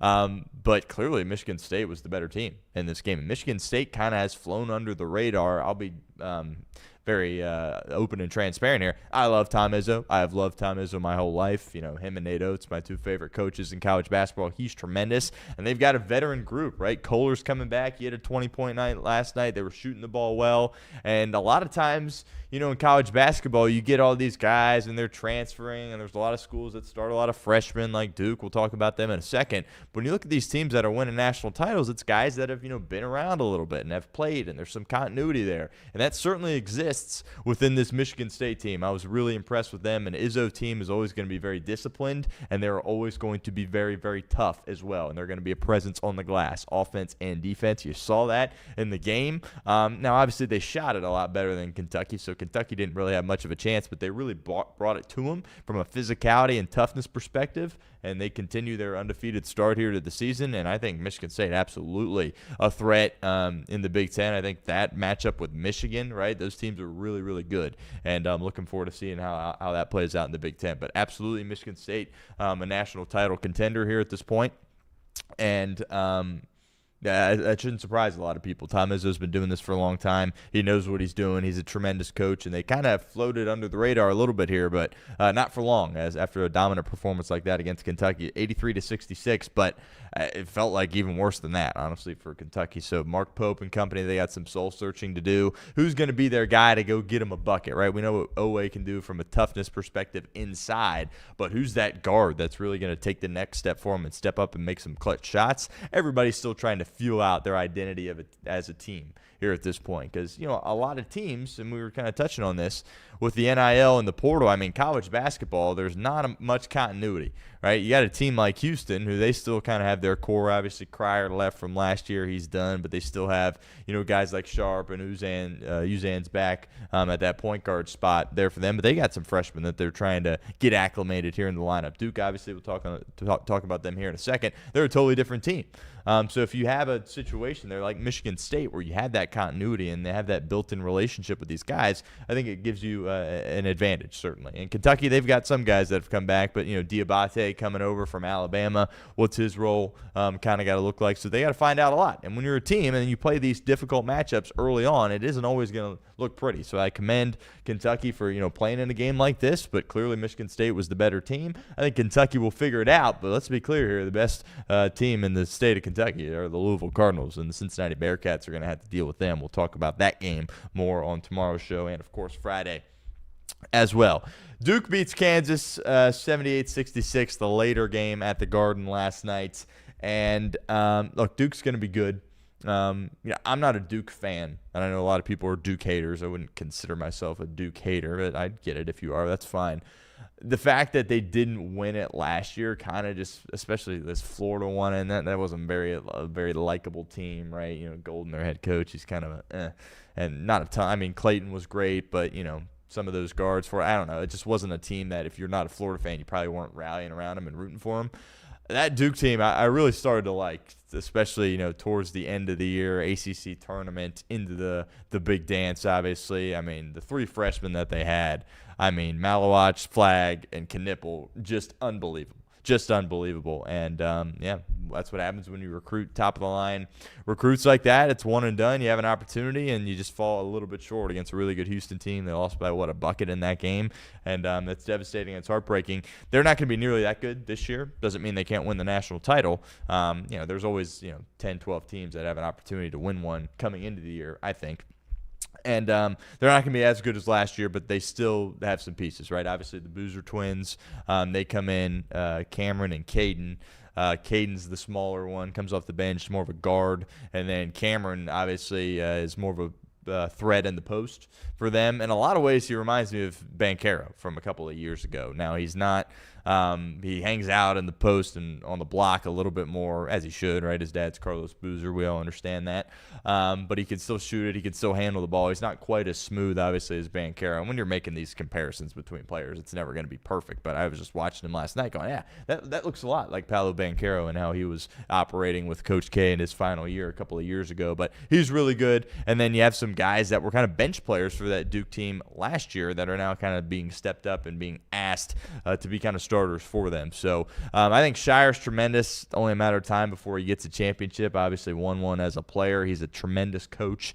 Obviously a really good recruiter there as well. I don't know if it'll be this year. Again, not nearly as good as they were last year from a talent perspective, but they are still really, really good, and they're going to be a problem. And when Darren Peterson wasn't going to play for Kansas, there wasn't really much of a chance. They kind of got out to a fast start, but just not enough offense for Bill Self and Kansas in this game. Darren Peterson, one of the best players in the country, and he's a freshman. I know the kid from BYU. I haven't really watched him much, but people are saying he could be the number 1 overall pick, and obviously he's a very highly touted guy. But besides him, I think this Peterson kid is the real deal at that guard spot for them. And Bill Self was talking kind of before the year, like, yeah, we've never really had a freshman come in here, and we're like, yep, you're going to be the focal point of our offense and what we do offensively as a team. And obviously he was out with the hammy, so Kansas didn't really have much of a chance to score enough points in this game. But hopefully he comes back and looks like himself, because he is a tremendous player. He's a lottery pick, and he's going to be really, really good this year. But they were without him last night. Duke rolls 78-66. They cover the number, by the way, in that game there as well. And it continues tonight. That was on ESPN last night. Got good FS1 games here tonight. Top 5 matchup, Arizona and UConn.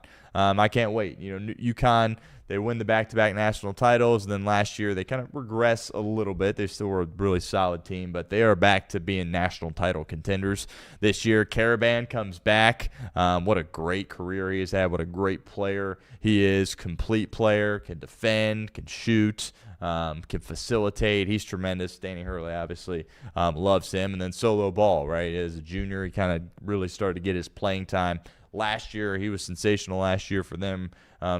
In a lot of ways, their best player last year. I mean, I know McNeely was sensational, but he had some injury issues there as well. But Solo Ball, he needs to continue to make strides. If he does, they're going to be a problem. They're integrating some guys, transfer guys there as well. The UD kid that was there for 4 years, whose name escapes me here at this point, he's now a bench player for them. So they're really, really good. It's hard for me to see Arizona hanging in there in this game. The number is 6.5.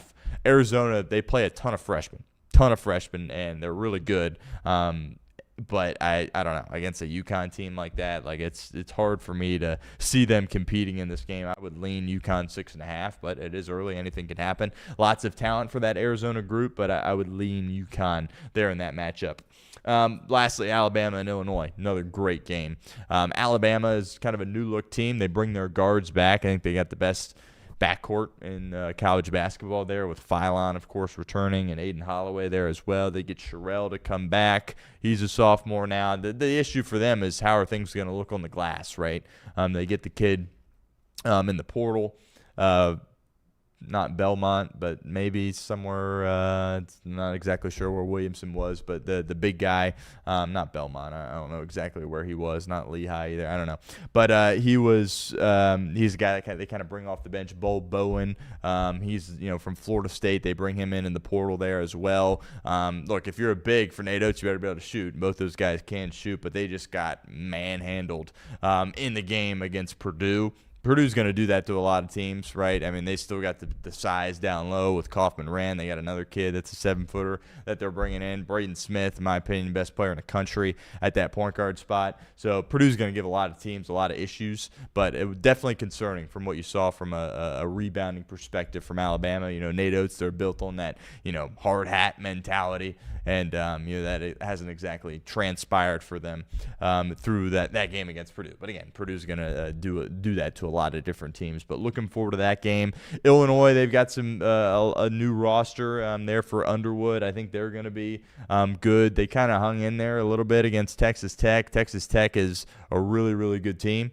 And it'll be interesting to see how Illinois kind of navigates throughout the Big Ten. But I'm looking forward to that game tonight. Illinois 4.5-point favorites against Alabama. The rebounding there is, you would think Illinois is going to have no problem out rebounding them here in this game. We'll see. But from a guard perspective, obviously Alabama can do it better than anybody. They're going to run the floor. They're going to shoot a ton. They're going to score a bunch of points. And they only scored, 80 points against Purdue? If a Nate Oates team's only scoring that, they're not going to win a ton, right? And it sounds hard to believe, but Nate Oates, I mean, they're usually hanging around the mid-90s, even upwards of 100 there as well, because they run and they shoot and they don't stop. And if you're going to hold them to about 80 points, they're not going to have a ton of success. But that game's going to be won and lost inside, regardless of how well Bama shoots it. They can't get out-rebounded like that and hope to be a national title team. But I think they'll clean it up. They're integrating some freshmen into their lineup. There's 3 of them that play, Amari Allen, Jamison, and Davion Hannah there as well. So they're all kind of getting integrated into the system, and they're kind of figuring out their lineups. But you got some concerns there with what your size is going to look like. Who's going to be that force down low? Is Sherrell, he's kind of more of a 4, but they're asking him to play the 5. He can shoot and he can spread the floor. That's great. Williamson, the transfer, same thing. Bull Bowen, really big guy, but I don't know if he's necessarily as tough as you would want for someone down there, but he can shoot it as well. So that's something Nate Oates is always going to want to do. He's going to want to spread the floor. He's going to want to shoot it regardless of what position you play, and we'll see. But they kind of got a gauntlet. We talked about their football team having a gauntlet, but they play Illinois, just played Purdue, just played St. John's, and they're going to play Gonzaga after Illinois. So just a tremendous non-conference schedule there for Alabama. Those 2 games tonight should be tremendous. Looking forward to that. All right, we got Joe Goodberry in about 7 minutes here on the show, so we're going to pivot. We're actually not going to do our college football top 10 at this point. We're going to stash that for a little bit later on towards the end of our show a little bit here. But we're going to go with let's talk some Detroit Lions here for a couple of minutes before we get Joe Goodberry on. So, the Lions, they've been a really fun team to watch for several years now. Really a great story. Dan Campbell, he comes in, he has this press conference. He's like, yeah, we're going to be biting people's kneecaps and we're not going to stop. We're going to keep swinging. And in the first couple of years, they didn't win at all. Right? And then all of a sudden they started winning. All of a sudden it's like, who's this Ben Johnson guy? This guy's pretty miraculous. And it's like, oh, they got this, they got a couple of really good running backs here. What a pick Jahmyr Gibbs was, right? And Jared Goff, what a story he's been, right? He was a top pick in the draft, takes the Rams to the Super Bowl, wins a lot of games with McVay, and then McVay's like, that's not good enough. We want Stafford. And then, that was kind of the whole storyline behind that trade, was that Matthew Stafford was going to L.A., and nobody really Jared Goff coming back to Detroit was kind of just an afterthought for a lot of people. But he's done a great job, and he's won a lot of games, and Jared Goff is a top 15 quarterback in this league, right?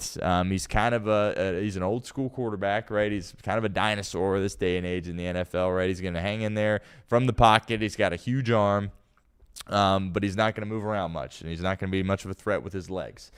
And, they've won a lot of games. They had a serious opportunity last year, and then obviously they lose that playoff game to Jaden Daniels at home.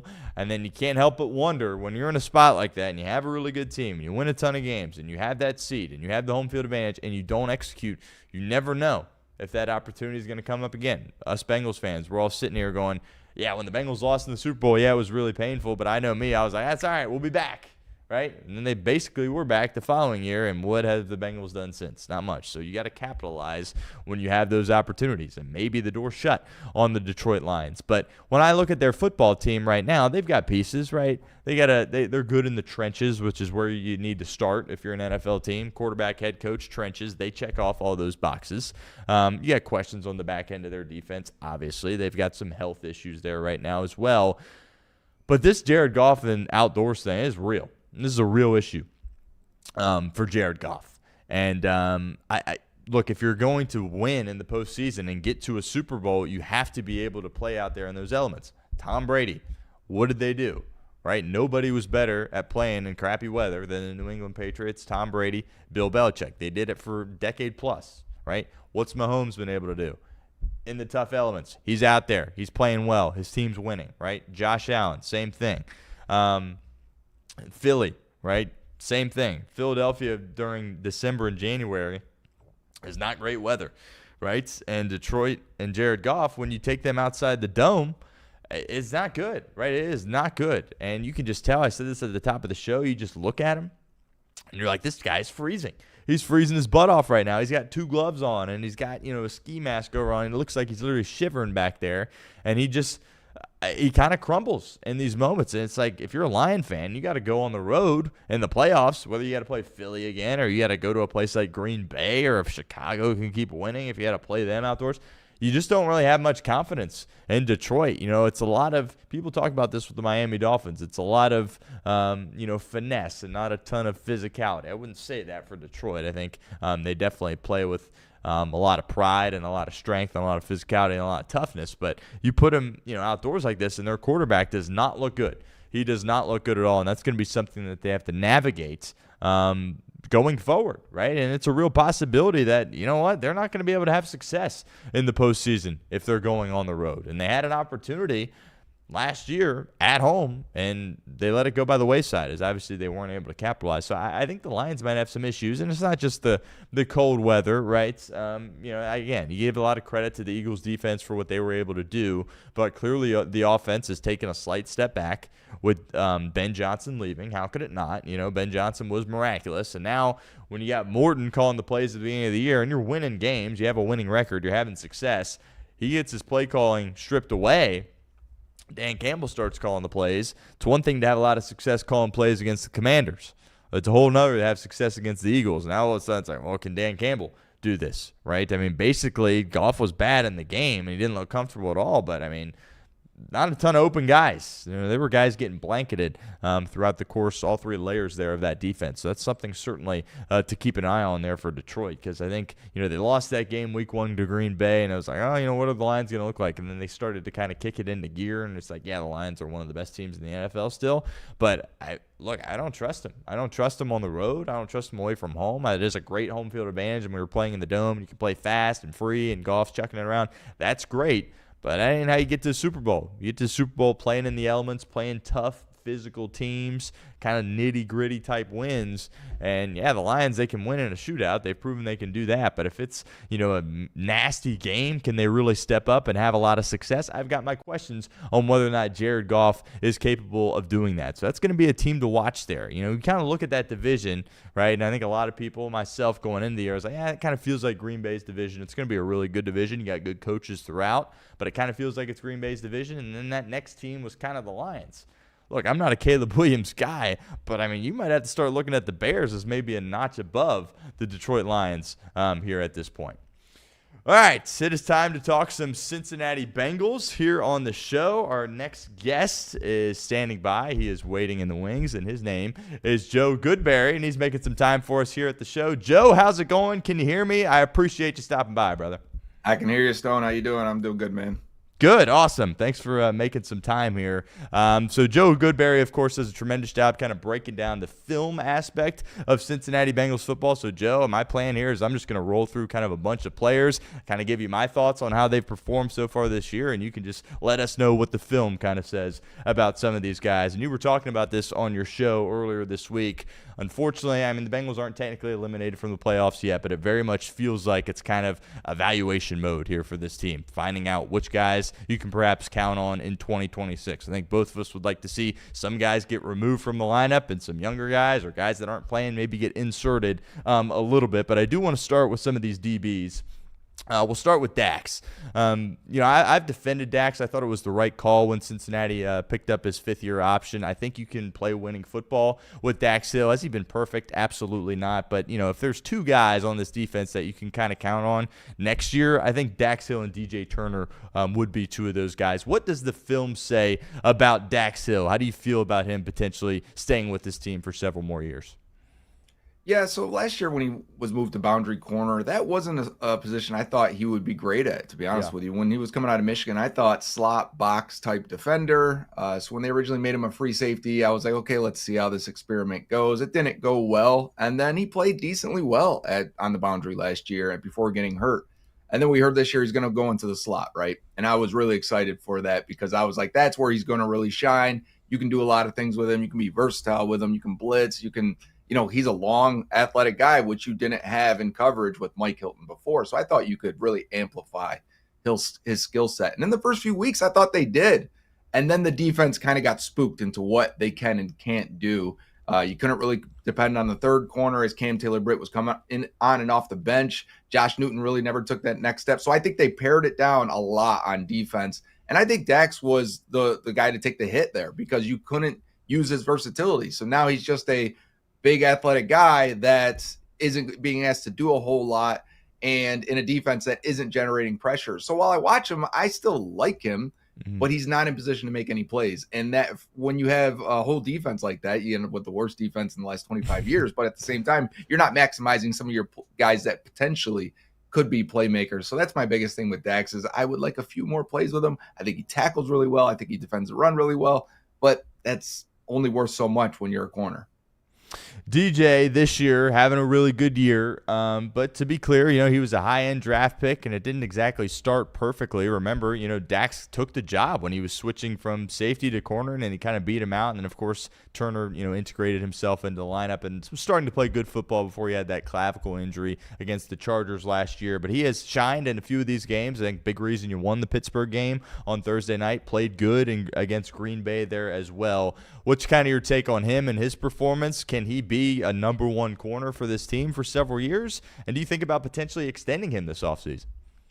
Yeah, I'm really happy with DJ Turner this season. He's really the only guy that has been healthy and good, right? Because we know Trey's good when he's out there. But if you're going to vote for a Pro Bowler, and there's not many on the Bengals roster right now, and there's even less on the defensive side, vote for DJ Turner. He has been that good. I know we see the plays where the ball actually goes in his direction. He's got a ton of passes defense. He's gotten his hands on the ball a bunch this year. His coverage is super sticky. But when even the plays he's not targeting, when you watch the tape, he is very, very good in man coverage. And they're playing man coverage as much as anyone, so he really gets a chance to shine. That is what he does. He's not the biggest, most physical guy, but, man, he has turned his trajectory where he was at one point. I think people were like, yeah, another bad defensive pick. But those flashes last year in that Chargers game before that clavicle, and then right into this, if you remember the camp when he had 5 passes defense in that one practice when they were in the bubble, it should have told us then that like he is on something in year 3. And at 25 years old, yeah, I would extend him. You have the prime of a corner until about 27, and then they start to fall off a cliff. Yeah. So you can keep him for another 3 years. So extend, put 2 to 3 years on it. Maybe that last year is kind of fake as it is in the NFL. And yeah, I would be trying to extend DJ Turner and building from there. You spent a lot of time this week talking about Myles Murphy. He certainly has frustrated most of the fan base throughout his career here in Cincinnati at this point. You've seen some better things for him as the season has gone on. Earlier, the Minnesota game, we all try to forget about that. There were some good moments there in that game, and I think clearly this game against Pittsburgh, probably the best game of his career. What would the film say about him? How would you evaluate his performance against Pittsburgh, and can he continue to build off this? Could he potentially turn into a 1 or 2 edge rusher that you can count on, or is this kind of just a one-off and you don't expect him to continue this growth, I guess?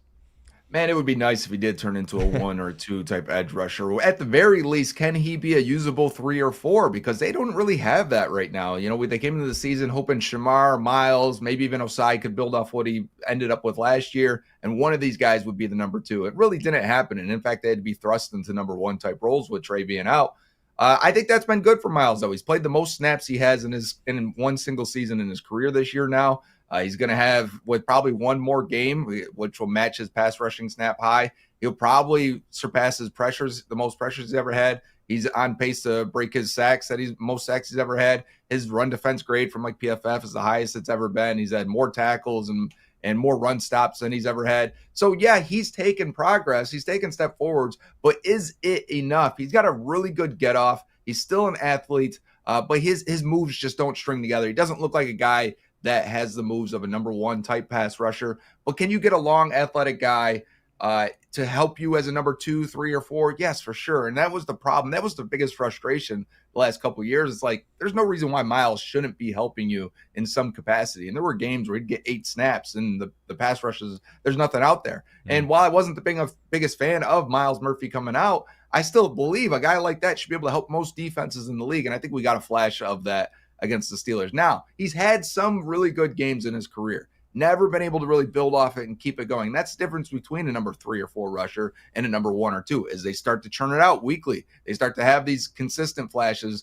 Maybe it's not every week. Maybe it's every other week. But you have now 7 more games to go. Myles is going to play a ton. And if he can perform more like he did against the Steelers, yeah, that'll change our mind on whether or not he can be a number 2, or is he more just a depth help you guy in year 4? Because he's going to be here in year 4. A lot of these defensive guys are under contract. They're going to be here. You got to find a way and get an answer on if they can help you.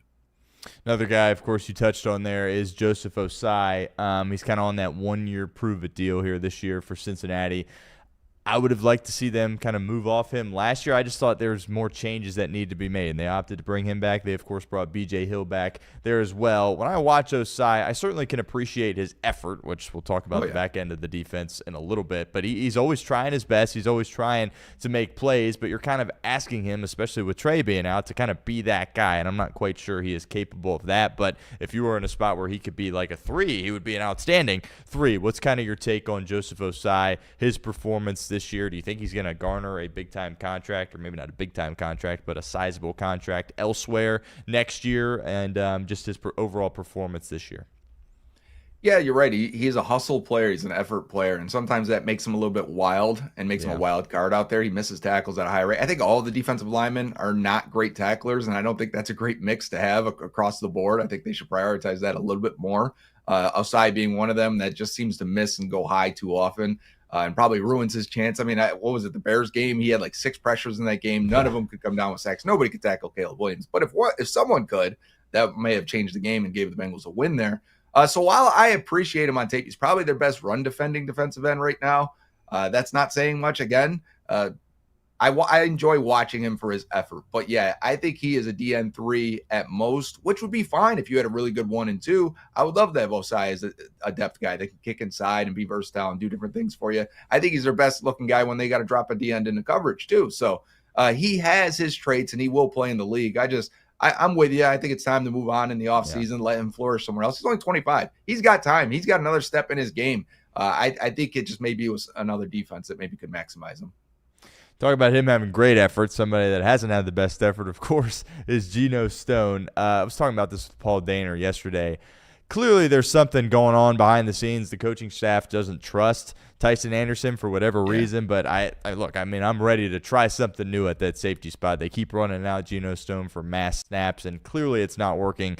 And just how bad has the film been on him? Because, those of us that just kind of watch it on TV, we can see how bad it is, but it's got to look even worse on film. Your thoughts on that? And also, can we expect Tyson Anderson to make an appearance at all? Because we all love him on special teams, but he just hasn't even had an opportunity to get on the field on defense. Yeah, you're right. I would love to see Tyson Anderson as well. Because it's time. We can't let Geno Stone's just so soft coming up to make a tackle. It looks like he doesn't want to make a tackle. He looks like, hey, you guys maybe take a pay cut in the offseason. So the Bengals were aware of it too. That's the part that frustrates me. Like, you knew he was not good. You asked him to take a pay cut, and now he's out there playing 100% of the snaps basically. Yeah. And it's starting to infect the defense. If you had to say one guy, because they've pointed him out as a leader, even Al Golden said, we got Geno Stone, we really like him as a leader of this defense. Well, he's leading them down the wrong path. So it's funny thing is, though, the tape is actually better than the plays on TV, because he does do his responsibility, which is probably why they keep playing him. And so, they haven't really let up the explosives over their head. The safety play, in terms of not allowing anyone beating you deep, has been pretty good this year. They haven't had the big miscommunications and the big explosions against them. And I think that's why they're playing Geno Stone still. But, man, you need someone to come up and tackle. You need someone that's going to play faster. You need someone that isn't afraid to come up and make a mistake either. And I think Stone's just going through the motions out there. And it's just not – if the defense is going to be bad in a lot of ways, the one thing they can do is be fast and physical to the ball and rally to the ball. And I think Stone's play just does not allow that to be a cultural thing for this defense. And I'm willing to try anything. The Bengals say, hey, we don't trust Tyson Anderson or PJ Jules. Dejon Anthony just had his 21-day window open this morning, so he can return to practice. Maybe he'll be activated at some point.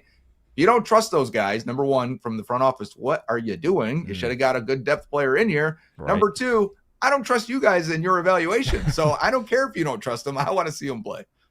One more on defense before we transition to offense. Didn't do a ton in free agency. If there was one quote-unquote bigger signing, I guess it was TJ Slayton. I had some optimism about it when they made the move. You had the relationship with Jerry Montgomery in Green Bay. There had been some success, but clearly, up the middle, it hasn't been enough from a pressure standpoint, a run stopping standpoint. It's been kind of tough sledding for him, and the Bengals, ever since DJ Reader's departure, have really struggled to kind of fill that hole. What's the film say on TJ Slayton, and is he struggling as much as we think he is? Well, he's not DJ Reader, right? Reader was excellent in what he did. He was such a good two-gapper, could hold his ground. And when you watch Slayton, he is good at holding his ground. He is good at keeping the line of scrimmage where it's supposed to be, holding at the point of attack. he does not have the athleticism and the moves and the technical prowess to really affect the play more often. So when I watch him on tape, I'm like, yeah, he's a big rock in there. They're struggling to move him from the point. That is valuable.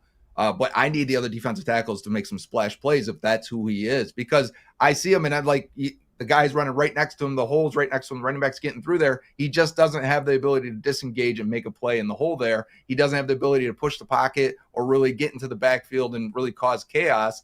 Okay, well, he's good for what he does. And it sounds like a lot of these guys are like that, right? They're good at what they are in this small little role, but I need other guys around him. I need a playmaker around him in order to really make this thing work. And they don't. So they have one more year on Slayton's deal. It's not too expensive. You could keep him if you want to. If they wanted to move on and use the money from like a BJ Hill and a Slayton to go get one guy that could be an impactful defensive tackle, I wouldn't be against that at all.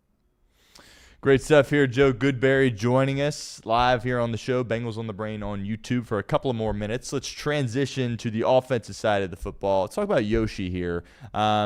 He was a 6th-round pick, obviously, a couple of years ago. When Burrow was playing, he was great, right, out there with Higgins and Chase, and he was a threat on third down, certainly a threat in the red zone. This year's been kind of tough sledding for him. Look, if you're a number 3 receiver, you can't drop the football, right? When it's coming your way, you got to make catches, and unfortunately, he's had a few too many drops so far this year. Had a solid first quarter against Pittsburgh, was a big reason why they were able to go down and score a touchdown there on that opening drive. What's the film say about him? How do you feel about him potentially sticking around as a wide receiver 3? Can the Bengals count on him to be that guy going forward? Yeah, to me, he looks more like a wide receiver 4, right? Okay. And for an offense that's really this has been the struggle since the Jets, the Bears, and now the game last week, is defenses are doing double-double and doubling both Shemar and T on money downs, right? 3rd downs, 4th downs, big downs. They're straight up doubling these guys. And they're saying, hey, we don't think Noah Fant and Chase Brown or Andre Yosevich can beat us. And if they do, you know what? We'll take that. As a defense, we're not going to let Shemar and T dunk on us 50 yards downfield. So let's see if Yoshi can win one-on-one in man coverage. And he hasn't been able to in those situations. Not consistently enough. You really need that number 3. It really makes you go, man, Tyler Boyd, that's why that offense worked so well, because Boyd would just undress a guy one-on-one right there, right? And you don't need Tyler Boyd. I don't need a 950-yard type receiver as the number 3, but I need a guy that can win in a particular skill set.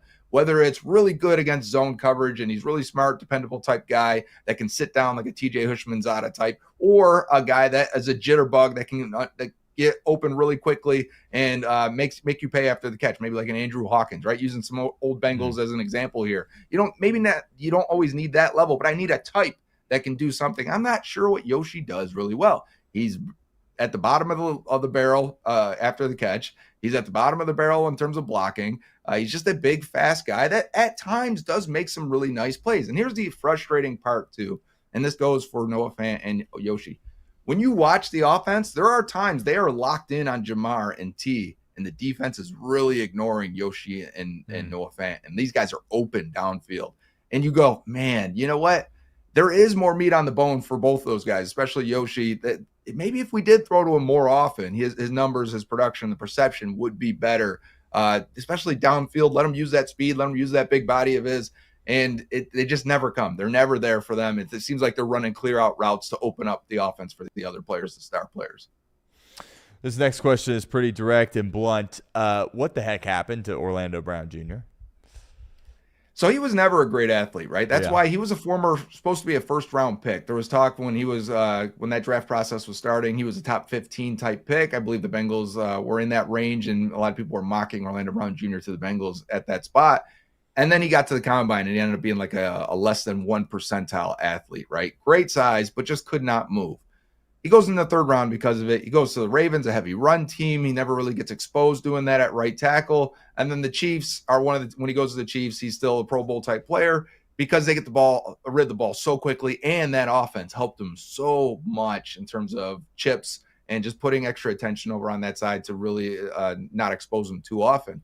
I thought he was good the first year with the Bengals. I thought he was okay last year when he was healthy. Injuries have started and age have started to sap that little bit of athleticism he had. And now when I watch him this year, he's still like 70% of the time fine. And you can have that. It's just those moments where I think he overestimates what athleticism he has remaining. And like that play against Nick Herbig, where he never even gets a hand on him, he's trying to jump set and then C set on him. And like, he just can never get out there. That's a lot of distance to run for a guy that is not that athletic anymore. And he's trying to get out on Herbig, and he just never really gets a hand on the guy because he can't do that anymore. They need to really say, okay, what is Orlando Brown right now? If he can't move, we need to give chip help on that side. It's time for Marius Mims to be the island type guy on the right side. And we need to funnel with that chip help the rusher directly into Orlando Brown Jr. and make him run through the big guy, right? And that would save him a little bit more from having these big highlight losses. I think he's still serviceable for one more year. His cap hit's big, but it's like the 19th highest cap hit for offensive tackles in 2026. So unless you got another left tackle to step in, it's probably Orlando Brown for 2026, and you got to figure out how to use him and how this offense can protect him. And I think these are the steps. We're at that phase now. The coaches are probably wondering the same thing. You give up 7 sacks this year. All right, we need to change what we do with him. And from here now, we're looking for the adjustment. Another guy on the offensive line, I think Jalen Rivers has kind of been a pleasant surprise. I understand he hasn't graded out very well along the offensive line, but this is a guy that, played a lot of tackle and probably wasn't expected to play here his rookie year, and all of a sudden, boom, he's in there at guard and starting a lot of games for you. And again, hasn't graded out the best according to PFF. You definitely see him look uncomfortable and get beat from time to time. But what's the film say about him? He seems like he's a serviceable player, to say the least, no? I like his energy, especially in the run game. He's the one pushing the pocket or pushing the pile and trying to get extra yards and helping guys out that way. I think his chemistry with Mims has been really good. There was some issues there with no matter who they were plugging in next to Mims, that the stunts were killing them. On the play that Burrow got hurt, it was a stunt between Dalton Risner and Marius Mims that they couldn't pick up and adequately set the pocket depth. And I think Rivers has helped that a lot on that side. But in isolation, if you put the microscope on him, he is the worst pass blocker they have on the offensive line, even worse than Orlando Brown. Like, he is, when he gets isolated and defenses are starting to do this, they are beating him pretty easily. He is a heavier, bigger, stronger guy that doesn't move laterally well at all. So they like to get him take one step one way or just a pause, and then they're going to beat him across his face with a finesse move. And they are having a lot of success doing that. He's given up about 4 to 6 pressures per game right now, which he's on pace to give up the most pressures of any guard in the league. If he had enough snaps on a per rate basis, he's going to be, if he continues and finishes this season, he's going to probably end up with the most pressures allowed of any guard, which you don't want. And you don't want to see that. I do like parts of him, but maybe those parts are what a backup offensive lineman looks like. If Joe Burrow returns, and it sounds like he will inevitably, I'm not sure I want 5 pressures a game coming from that right guard spot. Give me somebody that has a longer track record of being able to pass protect, whether that's Lucas Patrick or Dalton Risner. Final question here for you, Joe, kind of putting you on the spot here. A player that has surprised you the most in a good way and a player that has surprised you the most in a bad way. Again, obviously, we all watch the game on TV, but when you take a look at the film, what's one player that has surprised you both good and bad?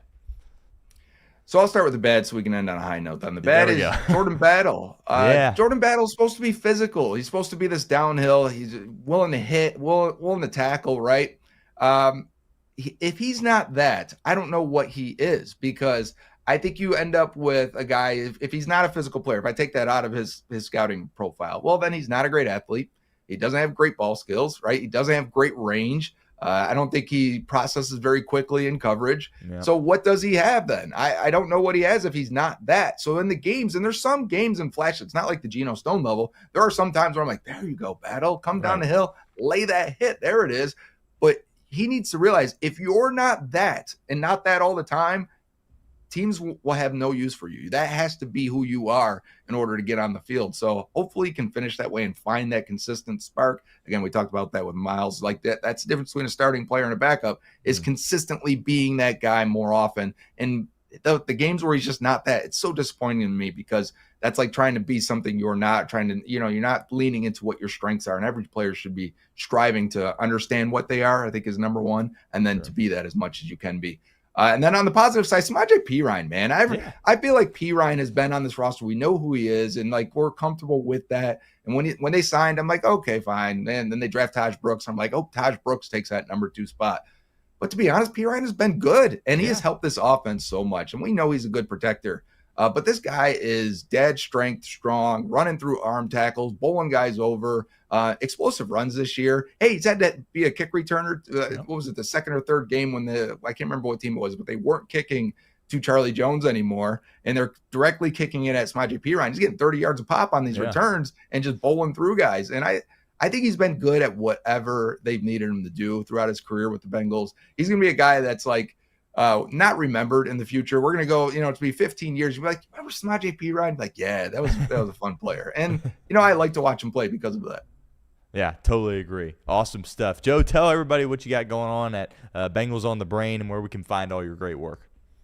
Yeah, so check me out on Twitter, on X, at Joe Goodberry, where, the conversation, the content is mostly found. But if you're looking for a show, you're looking for me to watch film, we're heading into draft season soon here. You want to see me do draft breakdowns and watch prospects and get to know these guys, that's on the First Star YouTube media page. First Star Logistics produces 3 shows a week with me where I do a post-game show, a preview show, and then we do a film review show. And check all those out. There's 3 of those a week, and you'll get all the content you need from me. Joe Goodberry, great stuff, man. I appreciate you making some time. I know you're busy working some late nights here this week, but you stopped by. We appreciate the heck out of you for that, and would love to do it again, man. Thanks. Of course. Thanks for having me, Stone. All right, Joe Goodberry, Bengals on the Brain. Find him on Twitter at Joe Goodberry. Love getting that perspective, right? We're all Bengals fans. We all watch the games, but Joe really does a great job of diving into the film and kind of help explain the why to what we're seeing. I thought that was a great segment. We ran through a ton of players there for the Cincinnati Bengals, offense and defense. Joe has a busy week here this week, and he made some time for us here at the show, and we greatly appreciate that. That interview, by the way, will be out later this afternoon on our YouTube page, and obviously it'll be out in podcast form there as well, wherever you get your podcast. Joe Goodberry, great stuff. Certainly appreciate him making some time. All right, let's do our college football top 10. We do it every Wednesday. We're going to do it earlier in the show, but then we had to switch some things around here, so we will do it to close out today's show here on a Wednesday. Not a ton of changes. Obviously, the big upset last week, Alabama loses at home to Oklahoma. We'll talk about them here in a second. Right now, Miami and Tulane would be in the playoff, right? We'll see if that ends up holding true. Crazy that Miami could still find their way in. The ACC is just absolutely awful. But there's a lot of good teams, a lot of different teams that could win the national title. We've talked about kind of Ohio State being in a league of their own, maybe A&M, Indiana, Georgia now in that kind of next tier. But I think there's multiple teams certainly that could potentially win the national title. My 2 teams on the outside looking in are Utah and Vandy. Utah has lost a couple of games. They got smacked by Texas Tech early, and I was like, oh, maybe Utah's not as good as we thought, but they have just been rolling people these past few weeks. Obviously, UC got a rough end of that there as they got dominated by the Utes. Still think there's a potential shot that they could sneak into this thing. They're going to need some help, but I have them just barely on the outside looking in. And also Vanderbilt, right? I think there's a possibility you could get 6 SEC teams in. Not going to predict it, but there's a world where that can happen, and Vandy's got an opportunity to pick up a huge win the final week of the season as they go to Tennessee to play the Volunteers, which would be a massive win. But regardless, Clark Lee, tremendous year to this point. Pavia, say what you want about him. He's had a good year, good decision by him, obviously. Doing whatever he could to come back. It's been well worth it for Diego Pavia. But Vandy, perhaps, don't sleep on them. They're not completely out of this thing yet. All right, at 10, I have Notre Dame. Last week I had them at 9, and the college football playoff rankings have them at 9 there as well. They beat the tar out of Pitt 37-15. Pitt, of course, was ranked, and I obviously dropped them down a notch in the rankings. So you might say, well, that's crazy. They're not better than Alabama. Let's just say it how it is. Notre Dame, if they played Alabama, neutral site, Alabama would be favored. Alabama is a better football team. I understand they lost to Oklahoma. We'll touch on them in a second. But, Notre Dame, we said they were going to win out after those 2 early losses to Miami and Texas A&M, but let's not act like they're beating Georgia, right, or beating Ohio State or beating Indiana. They're not knocking off those teams. They've beat some solid teams. I understand that, and they deserve a lot of credit for that, right? USC, quality team. Quality win. Pitt, obviously ranked, quality win, but Alabama, they've beaten Georgia, obviously, and, Alabama's strength of schedule, a lot more impressive, certainly, than what Notre Dame has had to deal with. I would have Alabama 1 spot ahead of them. That's not how the committee sees it. The committee has Bama at 10. I've got them at 9. Had them at 2 last week, obviously. They lose to Oklahoma, and, we've talked about this a lot at the show.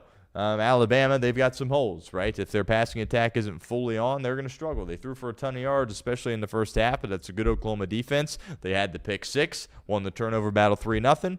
Obviously, Oklahoma wins that football game. Huge win for Brett Venables as they keep their playoff hopes alive. Alabama, if they beat Eastern Illinois and beat Auburn, they're in, right? If they don't, they're not. Unlikely to play in the SEC title game here at this point, but huge game for Kalen DeBoer, because going to Auburn and playing Auburn in the Iron Bowl, especially with your playoff life on the line and Auburn having nothing to lose, totally different world than hosting them at Bryant-Denny Stadium. First loss of DeBoer's career, by the way, at Bryant-Denny, and that game in a couple weeks, going to be awesome. We get Ohio State, Michigan there at noon, and then we'll have Auburn, Alabama later. Just a tremendous football game, and certainly very excited about that. But I have them at 9. At 8, Oklahoma. Last week, obviously didn't have them in the top 10. The college football playoff ranking system has them at 8 there as well. They beat Alabama by 2. They're very much a defensive-minded team. That is their identity. And, you're seeing the committee show them a little bit of love for, having to deal with not having John Mateer and then having to deal with the John Mateer that was rushed back, right? Clearly, he was not 100% out there in Red River against Texas. He played horrible. But, they've gotten a lot better offensively. You still got questions with them, right? Can they get in a shootout against one of these top teams? No. But they got a really good defense. They can get after the passer. They made Ty Simpson uncomfortable. They forced some turnovers. They're well coached. They're a good team, and you got to admire for how they've responded. For their losses against Ole Miss and, of course, against Texas there as well. They've handled it well. They've got a couple of big wins. They beat Michigan early, just beat Alabama. And, they don't have 2 layups here. They have to play Missouri, and then I believe it's LSU to end there as well. So if they win both those games, they absolutely deserve to be in the college football playoffs. At 7, I got Ole Miss. Last week I had them at 8. They beat Florida by 10. Maybe beat the team that Lane Kiffin's going to leave and go coach next year. But I've said it several times, this is Kiffin's best team that he's had here at Ole Miss. They are a real team that could potentially win the national title. They were messing around with Florida there for a while. Again, Florida, kind of view them similarly to Penn State. I actually think they're better than Penn State, where it's like, yeah, they're not good. Yeah, their season's in shambles. Yeah, their coach has been fired, but they've got some really good players on that roster. They've got some NFL guys on that roster. Florida absolutely does, and they were able to keep that game close. Wouldn't have surprised me at all if Kiffin loses that game, right? Sometimes his teams can be a little bit distracted, and they go out there and lose. Obviously, a rivalry game that'll be played, the day after Thanksgiving there, the Egg Bowl, Mississippi State, Ole Miss. They're off before that. That's a huge game. His team better be ready. I believe it's on the road in that game for Ole Miss. So, if they win that game, it's kind of nice for them because there's a good chance that they're not going to have to even play in the SEC title game. People go back and forth on that. I still think you should try to go out there and win your conference. And if you have an opportunity to play especially, it's not the ACC title game, it's the SEC title game. There's a lot of pride that comes with winning that. And there's obviously a trophy, and there's a lot of, it's worth a lot to win the SEC, despite the fact that you could lose and still get in, right? So, I don't think it's a bad thing. If they don't have to play in it, then they can just get a little bit fresher. But you should still want to win your conference, right? Even if Ohio State beats Michigan, they should be doing everything in their power to beat Indiana, right? It's very simple there to me. But also, if you're on the outside looking in, like in Alabama or probably in Ole Miss, you can kind of reap the benefits of not having to play another game and have to go through that punishment there. But Ole Miss at 7, keep an eye on them. Egg Bowl, rivalry week, anything can happen. Kind of throw everything out the window for that. But I would expect them to win and be a college football playoff team. Kiffin, by the way, came out and said the ultimatum report from The Athletic wasn't true. He was on McAfee yesterday. McAfee didn't really ask him about the jobs. He just they discussed that a little bit, the ultimatum stuff. Apparently it wasn't true, which it was hard for me to believe. So that kind of makes sense. But, it's going to be fascinating to see the decision that he makes. At 6, Texas Tech. Last week I had him at 7. The college football playoff rankings had them all the way up at 5. They beat the crud out of UCF 48-9 last week. They're a really good team, right? Obviously, they're in the Big 12. It's not an SEC Big 10 school, but they're really good. They're well coached by Joey McGuire. They got a quarterback, Baron Morton. When he's healthy, he can deliver the rock. He's accurate with the football, and they got a really, really good defense. Rodriguez there at that linebacker spot. Bailey getting after the passer there along their defensive line. They're a really, really good football team. They could win the national title. I think people just have to wake up and understand that is something that could possibly happen, but I'm not ready to put them above Oregon, right? Oregon I have at 5. Last week I had them at 6. They dismantled Minnesota 42-13. College football playoff system has them all the way down at 7. Don't get it. Again, Talk about this with the Iowa game. Oh, it was close, and you kicked a game-winning field goal to win. You're in the elements. You were playing Iowa's game. You were at Kenneth. I think more highly of Oregon after that game than I did going into that game. And then obviously they just dismantled Minnesota. Lanning, I think the world of him. Dante Moore, he makes good decisions for the most part. They're big in the trenches. They can stop the run. They can run the football. They're a team that is built like a national title team. You can't be one-dimensional here, right? You got to be good on offense. You got to be good on defense if you want to win a national title. Oregon is. I've got them at 5. A&M, we talked about this yesterday. Oh, do you bring them down? Do you not? I've got them down.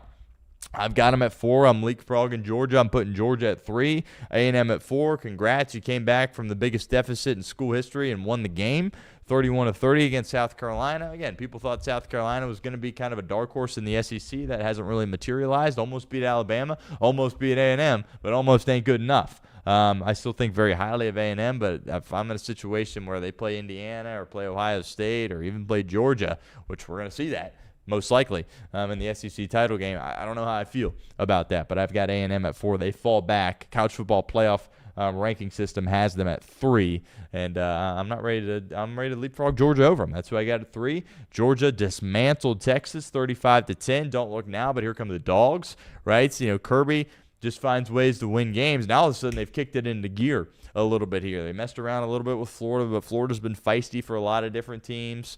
They obviously lost the game to Alabama, so they beat Ole Miss. So they're really starting to establish a good resume here. They've played in some close games, which I think is advantageous to them when it comes to postseason football. The Dogs can absolutely win this thing, and that defense looked more like a Georgia defense than what we've seen in previous weeks. Arch Manning was under siege all night. They got after him. Offense looks good. Kirby, best coach in the country. I've got him at 3. They could very well win the national title. At 2, Indiana. Last week I had them down at 4. Now they're back at 2. They beat Wisconsin 31-7. CFP has them obviously at 2 there as well. Hopefully we see them in Ohio State and Indianapolis, and we'll see what's really up. But they're a good team. They got a good defense. They're well coached. Mendoza, I don't think he's better than Julian Sayin. I would give the Heisman at this point to Julian Sayin, but we'll see. At this point, he is the odds-on favorite to win that award. And at 1, of course, Ohio State. We've had him at 1 all year. They won their scrimmage against UCLA 48-10, and they got another exhibition game here against Rutgers this week before the big one on Thanksgiving weekend against Michigan. I was happy to see Michigan come back and beat Northwestern there at the buzzer. Northwestern's not very good, but Michigan then again barely beat Purdue there as well. You just kind of you want Michigan, because if Michigan wins out, I don't know who they play this week if they play, but if they beat Ohio State and they only have 2 losses, they're in, right? So you want that game to kind of be a huge game, and if Michigan would have lost that game to Northwestern, maybe it doesn't have the same juice to it. But yeah, we all love watching that game, and it's going to be crazy. Again, Ann Arbor in a couple of weeks. Looking forward to that. Got Auburn, Alabama that same day. Going to be tremendous weekend of college football. But, I don't really have any real issues. I would flip Alabama and Notre Dame. I get Notre Dame beat Pitt. You want to reward them for that. But, let's not act like Alabama lost by 20 to Oklahoma. Lost by 2. Lost the turnover battle 3-0. Alabama can still win the national title, right? But they also could very well lose to Auburn. Wouldn't surprise me at all if they did. But I'm not ready to put Alabama all the way down at 10 at this point. A couple of more minutes here on the show. Let's go through some brief sports headlines here to close out. We talked about the Kiffin stuff yesterday. There was the report from The Athletic that Ole Miss had this ultimatum where it's like, you gotta, I don't know if it was right before the Egg Bowl or right after the Egg Bowl, you gotta tell us what you're doing. And I was sitting there like, that's just absolutely ridiculous. Like, you have an opportunity to win a national title here. Give the man his time. Kiffin came out, said that wasn't true. The plane took his family to Gainesville and Baton Rouge to visit. He didn't go on either one of those. He went on McAfee yesterday. He's focused on winning, as he should be. He's got a roster good enough to win a national title. He should be locked in here. He's at a position as a candidate where these schools should wait, right? You're at Ole Miss. You're pursuing a national title. We want you. We want you really bad, but we'll give you your respect. We'll give you your distance, and we'll talk ultimately whenever your season's over at Ole Miss. I get it doesn't really work like that, but if I'm Lane Kiffin, this is the best chance that he has had as a head coach to win a national title. Don't mess this thing up and be super distracted, right? Go out there and try to win, and we'll see. It'll be fascinating because that's going to start a series of dominoes because teams are going to be like, all right, he went here, we can't get Kiffin, and it's going it's going to, like I said, dominoes. It's going to affect multiple different jobs in multiple different areas for multiple different guys. And going to be fascinating. Wouldn't surprise me if he stayed. Gut says Florida here at this point. The Jets bench Justin Fields for Tyrod Taylor. Okay. They don't have enough pieces. They went out and paid Fields. They gave him that contract. Mistake, right? Fields clearly can't play the position as a starter in this league. The Jets, for whatever reason, thought he could. He couldn't. And, the Jets are a mess. The Jets are a complete mess. And, I know they're loading up here on these picks, but, they've had picks in the past. They picked Sauce Gardner. Great pick. They picked Garrett Wilson. Great pick. They picked Quinnen Williams. Great pick. It hasn't translated to anything for them. So even if they hit on the draft, what's that going to do? In this league, you need a quarterback. You need a head coach. They clearly don't have a quarterback. And in my opinion, they don't have a head coach either. There was a trade last night. Shedeur Sanders. He might start this week against Vegas. I think if I'm Shedeur, that's perfect, right? You get your first starts against Vegas. They're in shambles. I get it's Max Crosby, but it's not like you're going against, the Philadelphia Eagles here, right? We'll see how he does. He was horrible when he came in. Did he make some fine plays? Yeah, but he 4 of 12, just not good at all. I don't think Shedeur is, an NFL starting quarterback. I think there's too much baggage there. I've said that several times. I respect the heck out of his dad and what he was able to accomplish, and I respect him for, working his butt off there at Colorado to try to right that ship. By the way, their AD stepped down at Colorado. That AD was the guy that got Deion. That's why Deion took the job. So I would be surprised personally if Deion's back in Boulder next year. But, we'll see how Shedeur does. He's obviously a polarizing figure, and there's not really many reasons to watch the Cleveland Browns unless you love good defense and Myles Garrett. But if he gets the start, there'll be a lot of eyeballs there on that game. Lastly, there was a trade, Major League Baseball last night. It's a pretty big trade. It was the biggest trade of the offseason here, obviously, to this point. Angels traded Taylor Ward to the Orioles for Grayson Rodriguez. Ward's the slugger, right? 35 plus nukes, I believe, off the top of my head. Baltimore gets an arm there in return. This Rodriguez kid, he didn't the Angels in return get him. He didn't pitch at all last year, but he's got a lot of team control, whereas Ward, it could very well be a one-year thing there, so I don't really have an opinion on it. But, you had teams that were out there and being aggressive and making a trade. See if the Cincinnati Reds ultimately do something like that this year.